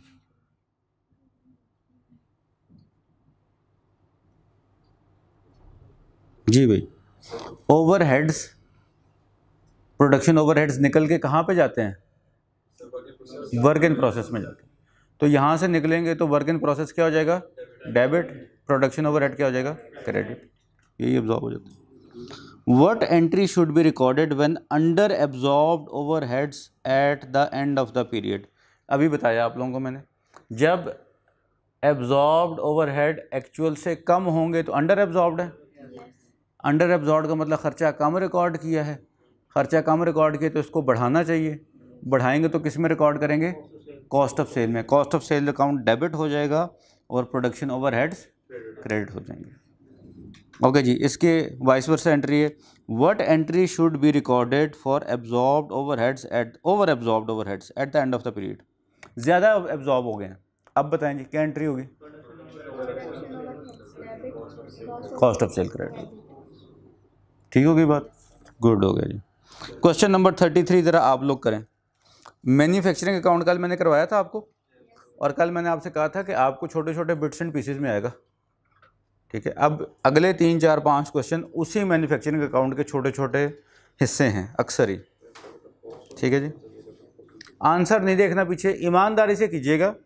ठीक है, अदरवाइज यूजलेस, गलत हो जाए कोई मसला नहीं है, पीछे से देख के ठीक कर लिए कोई फ़ायदा नहीं होगा। ठीक है, 1-2 मिनट से ज़्यादा नहीं, बल्कि क्या 30 सेकंड लगाएं यार। पहला क्वेश्चन नंबर 33 पे तो टाइम ही नहीं लगना चाहिए, कैलकुलेटर पे हो जाएगा।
चलें जी, बताएं जी, क्वेश्चन नंबर 33 का क्या आंसर आया सब लोगों का? 465 465000। हारिस का नहीं आया, नहीं आया। क्लोजिंग इन्वेंटरी नहीं लेस करेंगे फिर सिर्फ मुझे ये बताओ कि उसने पूछा क्या? सिर्फ कंजप्शन का पूछा। कंजम्पशन का नहीं पूछा, उसने पूछा अवेलेबल फॉर कंजम्पशन। अगर कंजम्पशन पूछता क्लोजिंग इन्वेंटरी माइनस कर देते। वही सर अवेलेबल। अवेलेबल आंसर आपका ठीक है। अवेलेबल फॉर कंजम्पशन का मतलब ये है कि कितना मटेरियल मौजूद था कंज्यूम होने के लिए। आपने इन्वेंटरी माइनस कर दी, उससे तो वो कैलकुलेट हुआ जो कंज्यूम हो चुका है। ठीक है जी। ओपनिंग स्टॉक किधर गया मेरा marker? Opening stock, opening stock plus purchases, ये वो है जो आपके पास अवेलेबल है। ठीक है, कुछ पहले से पड़ा था, कुछ आपने ख़रीद लिया, अब अवेलेबल है, जितना मर्जी यूज़ करें। अब आपने ईयर एंड में देखा कि जी मेरे पास कुछ चीज़ रह गई है, वो क्या है आपका? क्लोजिंग स्टॉक है, जो रह गया है। जितना टोटल अवेलेबल था उसमें से जो रह गया वो माइनस करेंगे तो क्या आ जाएगा? कंज्यूम्ड, यूज्ड, जो इस्तेमाल हो गया। अब बात समझ आ गई भाई? जिन बच्चों की गलती है वो यही है कि जब वो कहेगा अवेलेबल कितना था, इतना अवेलेबल था, यूज़ कितना हो गया। अच्छा ठीक है, हमारे पास अगेन मार्कर्स बेहतरीन एग्जांपल हमारे पास मौजूद हैं, इनसे हमने लिखा काम है और एग्जांपल ज़्यादा लिए हैं। ये हमारे पास एक मार्कर था, हमने 2 और ख़रीद लिए। अब लिखने के लिए कितने अवेलेबल हैं? 3 अवेलेबल हैं। साल के एंड पे देखा एक रह गया था, कितने कंज्यूम कर लिए? 2 कंज्यूम कर लिए। नहीं, दूसरे हाथ में भी देख रही है कि उसमें भी एक मार्कर है। टोटल एक था, 2 और ख़रीद लिए, 3 अवेलेबल फॉर यूज़ थे। जब साल के एंड पे देखा तो एक रह गया था, तो कितने यूज़ हुए? 2। ठीक है, तो ओपनिंग एक था, 2 ख़रीदे, तो अवेलेबल फॉर यूज़ कितने थे? 3। एंड पे एक रह गया, वो माइनस कर देंगे तो क्या आ जाएगा? 2 यूज़ हुए, 2 कंज्यूम्ड है। अब समझ आ गई? हारिस मेहनत कम कर रहा है, मेहनत कम कर रहा है, कॉन्सेप्ट भूल गए आपको। ये तो बचपन से पढ़ते चले आ रहे हो, जब तुम्हारी दाढ़ी भी नहीं आई थी उस वक्त से तुम ये पढ़ते चले आ रहे हो। अल्लाह के बंदे, फीडर पीता था। आगे सुनो, नेक्स्ट है जी cost of material consumed. Simply closing inventory minus कर देंगे, सेम डेटा में से क्लोजिंग स्टॉक माइनस कर देंगे। कैसे बताओ? पहली बार यही लिखा है। क्लोजिंग सीरियस नहीं हो रहा। सीरियस तो सर ये जो तीन वैल्यू दो वैल्यूज है ना ये ऐड होंगी 75,000 और 10,000। ऐसे मत कहो ना, दो वैल्यूज ऐड होंगी। आप ये कहो कि ओपनिंग में परचेज ऐड होगा और क्लोजिंग माइनस होगा, फिर मेरी रूह को शांति मिलेगी, अदरवाइज मैं बेचैन रहूँगा। ये क्या कर फ़ोन से पढ़ रही है? आगे जी, क्वेश्चन नंबर 35। फ़ोन यूज़ कर रही हो, कैलकुलेशन कर रही हो। The following data relates to sequence limited who is in process of preparing manufacturing account, calculate the prime cost. बताएं जी, कॉस्ट ऑफ डायरेक्ट मटेरियल आएगी प्राइम कॉस्ट में? आएगी जी। डायरेक्ट लेबर वेजेस आएंगी? आएंगी। इनडायरेक्ट लेबर वेजेस आएंगी? नहीं आएंगी। डिप्रिसिएशन आएगी? नहीं आएगी, बोलो। अच्छा आगे चलो। 80% सर ये रिलेट हुआ है ना, रिलेट 80% रिलेट टू प्रोडक्शन। जी भाई, प्राइम कॉस्ट में आएगी 20% क्यों आएगी? 80% आएगी प्रोडक्शन से रेट 20% होता है सर नहीं वो ओवर उसमें चली जाएगी ऑपरेटिंग। हाँ, और 80% कहाँ जाएगी? ओवरहेड में। प्राइम कॉस्ट में आएगी? प्राइम में नहीं आएगी। क्लियर हो गया, ठीक है जी। रेंट एंड यूटिलिटी एक्सपेंसेस आएंगे? नहीं आएंगे। Royalty paid on number of units of product, ये आएंगी। तो तीन चीज़ें आ जाएंगी, मटेरियल, लेबर और रॉयल्टी। 360 + 60 + 12 क्या आंसर आ जाता है? 432। Question number 36। The following data is relate फलाना फलाना। अच्छा जी, calculate the cost of production overheads. जी भाई, डायरेक्ट लेबर आएगी? डायरेक्ट मटेरियल आएगा? इनडायरेक्ट लेबर आएगी? इनडायरेक्ट मटेरियल भी आएगा। एक ही लाइन में लिखा हुआ ना, indirect material and labour. Depreciation आएगी? कितनी? 80% आएगी। 24,000 के 80% आ जाएगी। Rent and utility expenses of factory, जी जी, प्रोडक्शन ओवरहेड्स है ये, ओवरहेड है ये, आएंगे। Royalty on number of units क्यों नहीं आएगी? क्योंकि ये डायरेक्ट कॉस्ट है। तैयार हो गया चैप्टर आपका इंशाल्लाह। भाई जल्दी आ जाओ, चक्कर आ रहे हैं अब तो।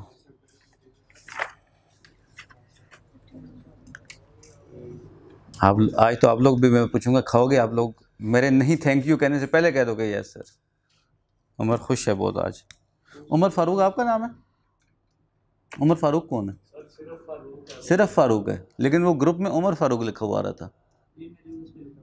अच्छा अच्छा, तो फ्रॉड कर रहे हैं, नाम कुछ और है, लिखता कुछ और है, कंफ्यूज कर रहे हैं हमें। अच्छा जी, किसने? यार हद हो गया।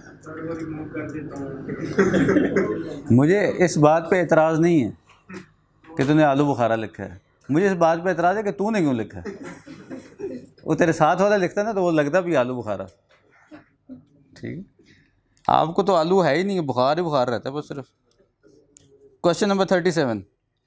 The following data relates to sequence Limited. बातें नहीं भाई। टोटल मैन्युफैक्चरिंग कॉस्ट सेम चीज़ है भाई, सेम डेटा है। अब आप मुझे ज़रा वर्बली बताएं, एक क्वेश्चन में आपने की प्राइम कॉस्ट कैलकुलेट, एक में की प्रोडक्शन ओवरहेड कैलकुलेट, तो टोटल कॉस्ट कितनी होगी? दोनों को ऐड कर दें, prime cost plus production overheads.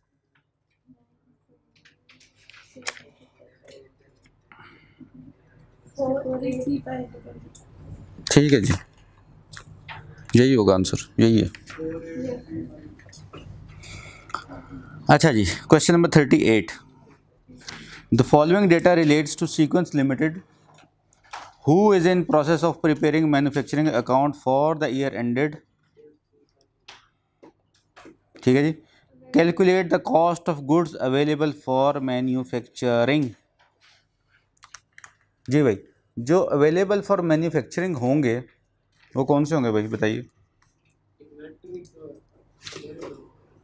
Opening और परचेजेस। प्राइम और डायरेक्ट, इनडायरेक्ट और डायरेक्ट।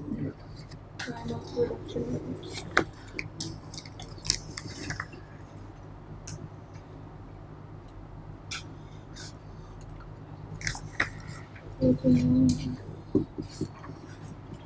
बताओ भाई।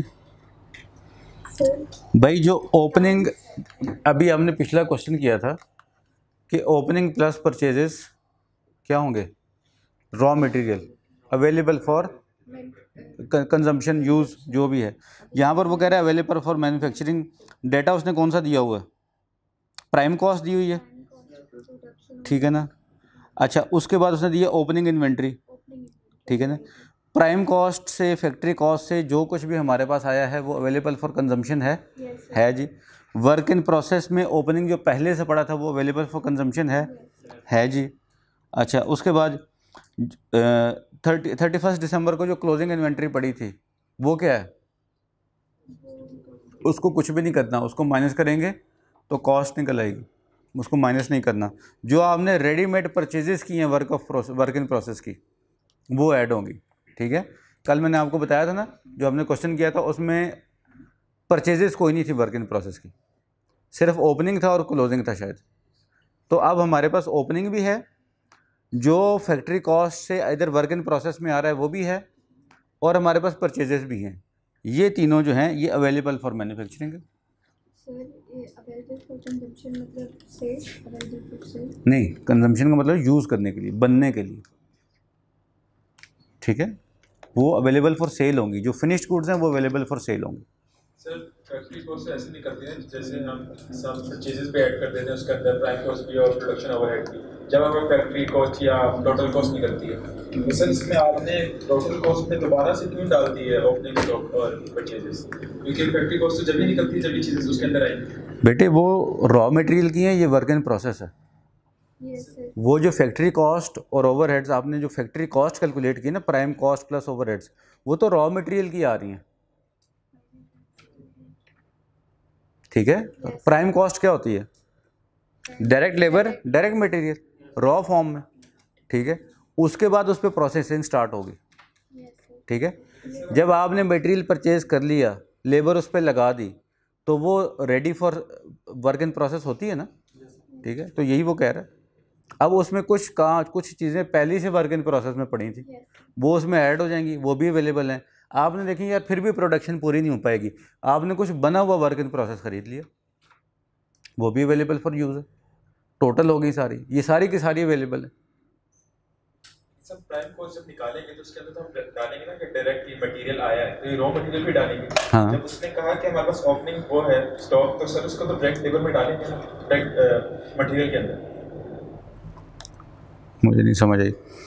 ओपनिंग जो वर्क इन प्रोसेस अवेलेबल है, ये वो गुड्स हैं, जो वो लेबर और मटेरियल है जो वर्क इन प्रोसेस में जा चुका है, ठीक है। और पहले दिन हमारे पास अवेलेबल है कि जी इस पे काम करें और इसको फिनिश्ड गुड बना दें, ये अवेलेबल है। इसके साथ आपने कुछ और परचेजेस करके उस पर लेबर लगा के सारा कुछ करके ओवरहेड लगा के कुछ और मटेरियल भी तैयार करके दे दिया, वो भी इसके साथ अवेलेबल हो गया। आपने बाहर से ख़रीद लिया, तो ये सारा ही वर्क इन प्रोसेस है, ठीक है। ये सारा ही अवेलेबल फॉर यूज़ है। अब बात समझ आई कि नहीं आई, पूछो। मैं जब लाते हैं प्राइम कॉस्ट, हम लाते नहीं हैं, इस क्वेश्चन में आ जाए फिर आपको ज़्यादा समझ आएगी। ये जो ऊपर फैक्ट्री कॉस्ट दी हुई है, prime cost plus production overheads, ये क्या है, ये हमारी परचेज किस चीज़ की फैक्ट्री कॉस्ट है, ठीक है। आखिर आपने मटेरियल लाया ना रॉ फॉर्म में, उसके ऊपर कुछ लेबर लगाई, तभी फैक्ट्री ओवरहेड उस पर इस्तेमाल हुए हैं, अब वो वर्क इन प्रोसेस में आ गए। डेबिट ही कर रहे हैं, ऐड ही कर रहे हैं। डेबिट करते हैं तो वर्क इन प्रोसेस में ऐड होता है, तो यहाँ पर भी ओपनिंग में इसको हम ऐड ही कर रहे हैं। 483,500 प्लस 40,000, ठीक है, प्लस 30,000 की वो वर्क इन प्रोसेस जो हमने परचेज कर लिया, वो भी डेबिट हो गया। तीनों चीज़ें डेबिट हो रही हैं, तीनों डेबिट साइड पे आएंगी। अब क्लियर होगी बात। सर ये जो फैक्ट्री कॉस्ट है, ये रॉ मटेरियल हमारे पास पहले से पड़ा हुआ है, ख़रीदा है, पड़ा हुआ है। जैसे हमें उसने कहा जी ये प्राइम कॉस्ट है, इसमें मैंने ओवरहेड ऐड कर दिए, यही समझ आ रही है कि रॉ मटेरियल पे इसने ओवरहेड अप्लाई कर दिए हुए। ये अगर खरीदा होता तो परचेज ही जाता है। देखिए उसने हमें प्राइम कॉस्ट दी, ज़रूरी नहीं है परचेज जाता। अब हो सकता है ये उसने ये 31 दिसंबर की बताई है, प्रिपेयरिंग मैन्युफैक्चरिंग अकाउंट, अब ड्यूरिंग द ईयर कब परचेज हुई कब नहीं हुई कोई डेटा गिवन ही नहीं, तो हमें इस टेंशन में पड़ने की ज़रूरत ही नहीं। हमें ये पता है कि जो चीज़ें हमने टोटल कॉस्ट इनकी कैलकुलेट की है वो हमारे पास वर्क इन प्रोसेस में आ जानी है, कुछ पहले से पड़ी हैं कुछ हमने ख़रीद ली। सिंपल कॉन्सेप्ट, अजीब जगह पे फंस गए। 39 सेम डेटा है, वो कह रहे जी cost of goods manufactured produced. जी भाई, ज़ाहिरी बात है जो क्लोजिंग इन्वेंट्री में रह गया, वर्क इन प्रोसेस की क्लोजिंग इन्वेंट्री में रह गया, वो फिनिश गुड नहीं बना, जो नहीं बना वो रह गया, बाकी सारा बन गया। ठीक है, opening plus purchases minus closing, ये बात समझ आइए अब्दुर्रहमान। आगे जी सेम डेटा, अब क्या कह रहा है, cost of goods available for sale. जी भाई, cost of goods manufactured available for sale हैं, है ना, अवेलेबल फॉर सेल हैं गुड्स मैन्युफैक्चर्ड। जो ओपनिंग इन्वेंट्री है फिनिश्ड गुड्स की वो अवेलेबल फॉर सेल है, कुछ आपने परचेज कर ली फिनिश्ड गुड्स वो अवेलेबल फॉर सेल हैं। इन तीनों का सम कर देंगे फिर टोटल हमारे पास नंबर आ जाएगा। नेक्स्ट क्वेश्चन में पूछ रहा है cost of goods sold during the year. आप बताएं क्या करेंगे। कॉस्ट ऑफ गुड्स मैन्युफैक्चर्ड हमारे पास आ जाएंगी, उसमें ओपनिंग इन्वेंट्री ऐड हो जाएगी, उसमें परचेजेज ऐड हो जाएंगी, उसमें से क्या माइनस हो जाएगा, closing inventory, cost of goods sold निकलेगी। बचपन से यही करते चले यार। ठीक है जी, अच्छा जी नेक्स्ट वन 41 में कॉस्ट ऑफ गुड्स सोल्ड निकाली है, opening plus purchases minus closing, यही होती है कॉस्ट ऑफ गुड्स सोल्ड, यही होती है। इसमें भी हमने यही किया है। देखो कॉस्ट ऑफ गुड्स मैन्युफैक्चर्ड, जो हमने बना ली हैं चीज़ें बेचने के लिए वो अवेलेबल फॉर सेल हैं, अवेलेबल हैं। इन्वेंट्री का फिनिश गुड्स का जो ओपनिंग स्टॉक था वो अवेलेबल फॉर सेल है तो शो हो रहा है। अच्छा जी, कुछ चीज़ें आपने बनाई खरीद ली हैं, फुलफिल एन अर्जेंट ऑर्डर, एक अर्जेंट ऑर्डर को फुलफिल करने के लिए 80,000 की चीज़ें आपने बनी बनाई खरीद ली, वो भी अवेलेबल फॉर सेल है। अब इन सब जो अवेलेबल हैं इनमें से क्लोजिंग स्टॉक माइनस करेंगे तो कितनी कौन सी आ जाएंगी, जो सेल होगी, कॉस्ट ऑफ सेल निकलेगी। ठीक है, next one, the following data relates to ABC enterprises who is in process of preparing annual accounts for the year ended this 31 December 2020। Calculate the cost of goods manufactured during the year. जो हमने manufacture किए हैं उनकी cost कितनी आई होगी। Prime cost उसमें शामिल होगी भाई प्रोडक्शन में, ओवरहेड शामिल होंगे, सेलिंग ओवरहेड शामिल होंगे नहीं, ये नॉन प्रोडक्शन है। एडमिन के होंगे, नॉन प्रोडक्शन है। वर्क इन प्रोसेस की ना इन्वेंट्री ओपनिंग में कुछ है ना क्लोजिंग में कुछ है, ठीक है, ज़ीरो। तो simply prime cost plus production overheads हमारी टोटल मैन्युफैक्चरिंग की कॉस्ट आ गई है 7 लाख, 5 लाख जमा 2 lakh.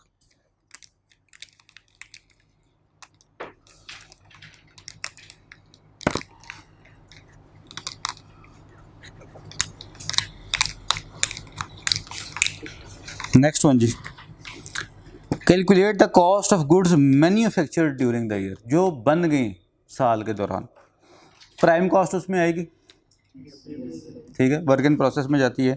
Production overhead work in process में जाता है, ठीक है जी। अच्छा जी, सेलिंग ओवरहेड और एडमिन तो हमें पता है आने ही नहीं है। वर्क इन प्रोसेस प्रोग्रेस की इन्वेंट्री स्टार्ट और and of the year same थी, ओपनिंग भी 30,000 थे, क्लोजिंग भी 30,000 थे।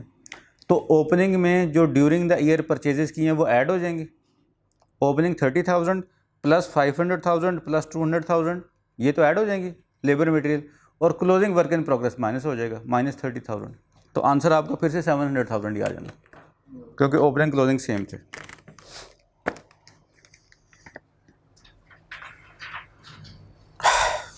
अच्छा जी, the following data relates to XYZ who is in process of preparing annual accounts for the year ended December 31st।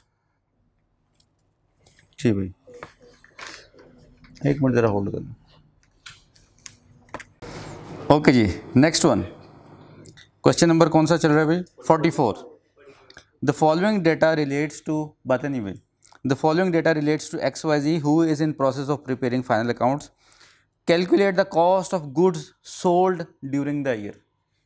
Cost of goods sold, जी भाई, अगर हम ट्रेडिंग बिजनेस में होते हैं opening plus purchases minus closing, yes sir. यहाँ पर भी सेम है। नहीं। ओपनिंग में कॉस्ट ऑफ गुड्स मैन्युफैक्चर्ड आ जाएंगी, ठीक है, प्लस अगर कोई परचेजेज हैं वो है नहीं है। फिनिश गुड्स की इन्वेंट्री ओपनिंग कितनी है 60,000, क्लोजिंग 70, माइनस कर देंगे 70, ठीक है।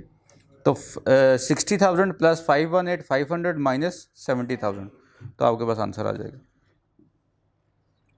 ठीक है।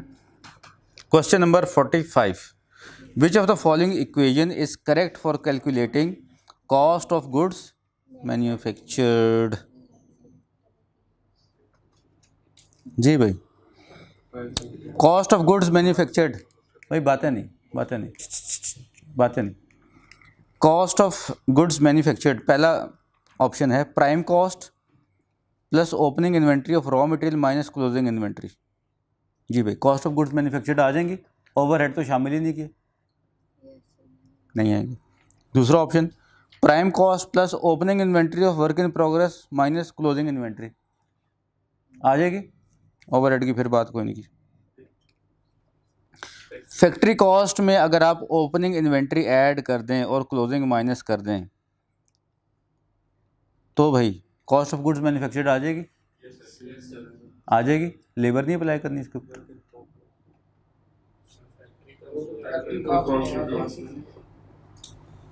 फैक्ट्री कॉस्ट होती क्या है? Prime plus overheads, yes sir. ठीक है। अगली ऑप्शन भी पढ़ें, factory cost plus opening work in process minus closing work in process. ये जो ऑप्शन सी है, इस इन्वेंट्री ने अभी वर्क इन प्रोसेस में जाना है, ये रॉ मटेरियल की फॉर्म में, तो गुड्स मैन्युफैक्चर्ड की कॉस्ट तब निकलेगी जो वर्क इन प्रोसेस का बैलेंस होगा। वर्क इन प्रोसेस को ओपनिंग प्लस फैक्ट्री कॉस्ट जितनी आई है और माइनस क्लोजिंग बैलेंस, ये हमारी कॉस्ट ऑफ गुड्स मैन्युफैक्चर्ड निकलेगी।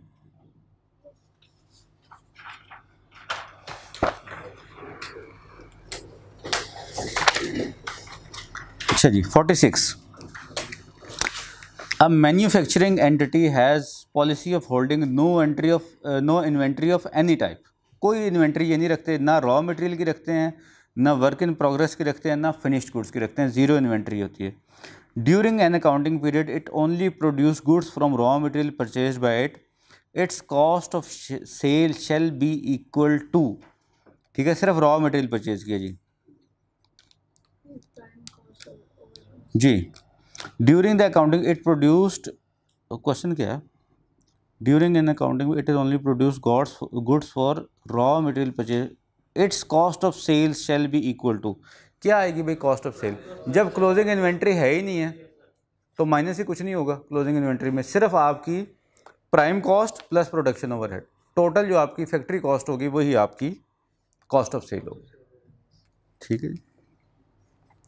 Farhan Limited is manufacturer of handbags. Following figures have been provided for the month of April. Raw material की inventory 1 अप्रैल को 39,000 थी, 30 अप्रैल को 66,000 है। रॉ मटेरियल परचेज्ड है 400,000 का और डायरेक्ट लेबर कॉस्ट है 300,000 की। What is the amount of raw material consumed? जी भाई, ओपनिंग रॉ मटेरियल कितना है 39, ड्यूरिंग द मंथ परचेज कितना किया है 400 और क्लोजिंग कितना है, डायरेक्ट लेबर ऐड करेंगे इसमें क्योंकि वो तो लेबर का पूछ रहा है हमसे, मटेरियल कंज्यूम, तो माइनस क्लोजिंग कर देंगे, क्या आंसर आ जाएगा 373। हारिस भाई कह रहे हैं, उम्मीद है कि ठीक ही होगा। ओके जी, Farhan limited is manufacturer of hand bags, figures have been provided below, same data है। What is the figure of prime cost? जी भाई, raw material plus direct labour, हमारे पास क्या आ जाएगा प्राइम कॉस्ट आ जाएगी। सबको समझ आ गई इस बात की? इनडायरेक्ट लेबर तो आती ही नहीं है। अच्छा जी, question number 49, Farhan limited is manufacturer of hand bags, following information has been given. Information बहुत ज़्यादा है, पहले रिक्वायरमेंट पढ़ लें। What is the amount of factory overheads for the month? ठीक है जी, अब हमने डेटा में से सिर्फ वही चीज़ें पढ़नी हैं जो फैक्ट्री ओवरहेड्स होंगे, ठीक है जी। रॉ मटेरियल आएगा फैक्ट्री ओवरहेड में, इनडायरेक्ट कॉस्ट आती है भाई, ये डायरेक्ट है जी भाई। रॉ मटेरियल डायरेक्ट कॉस्ट है, फैक्ट्री ओवरहेड उसमें पूछे हैं, फैक्ट्री कॉस्ट नहीं पूछी। सेकंड वन डायरेक्ट लेबर नहीं जी। एडवर्टाइजिंग एक्सपेंस आएगा? किसने कहा आएगा? नहीं आएगा। क्यों नहीं आएगा? क्योंकि ये कौन सा है? Operating expense. Selling and admin की सैलरीज नॉन प्रोडक्शन कॉस्ट है, नहीं आएगा। रेंट ऑफ फैक्ट्री ये आएगा जी, ये ओवरहेड है। डेप्रिसिएशन सेल्स के इक्विपमेंट की नहीं आएगी, ठीक है।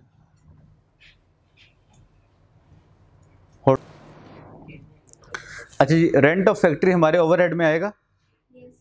आ जाएगा जी। डिप्रिसिएशन जो सेल्स के इक्विपमेंट से रिलेटेड है वो आएगी क्या? कौन सी डिप्रिसिएशन? हाँ तो इनडायरेक्ट ही है, फैक्ट्री ओवरहेड्स ही हम कैलकुलेट करें।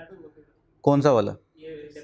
जो फैक्ट्री इक्विपमेंट का है वो तो आएगा ना, जो सेल्स इक्विपमेंट का है वो जो अभी हमने पिछले क्वेश्चन में की थी कि 80-20 की डिवीजन उसने की थी, 80% प्रोडक्शन से रिलेटेड है, 20% ऑपरेटिंग एक्सपेंसेस में जाएगा। ये वही चीज़ है, ये तो सेल्स के इक्विपमेंट से रिलेटेड है, ये कॉस्ट में नहीं आएगा। जहन में चने चने चने फिर रहे हैं तेरे। अच्छा जी, इनडायरेक्ट लेबर कॉस्ट आएगी? आएगी जी। फैक्ट्री यूटिलिटीज़ और फैक्ट्री इंश्योरेंस से रिलेटेड आगे एक नोट दिया हुआ है कि 60% of utilities and 70% of insurance expense apply to factory operations.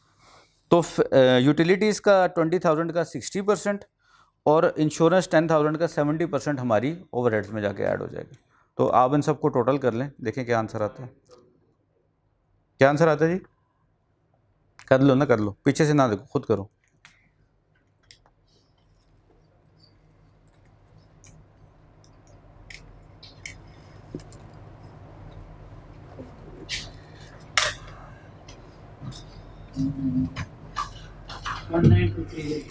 To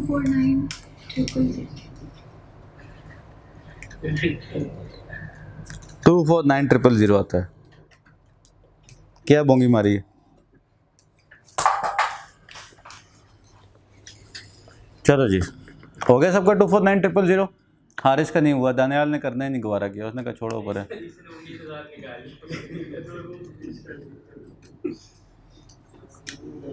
चनों से ज़िंदगी बनती है, जन्नत भी जहन्नम भी।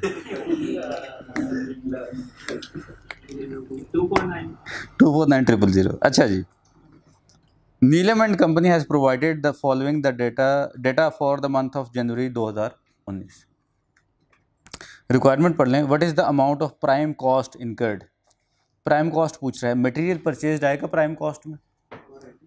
मटेरियल परचेज्ड आएगा? आएगा। Operating inventory of raw material is 80,000, ये ओपनिंग इन्वेंट्री है और रॉ की क्लोजिंग इन्वेंट्री 120 है, ठीक है।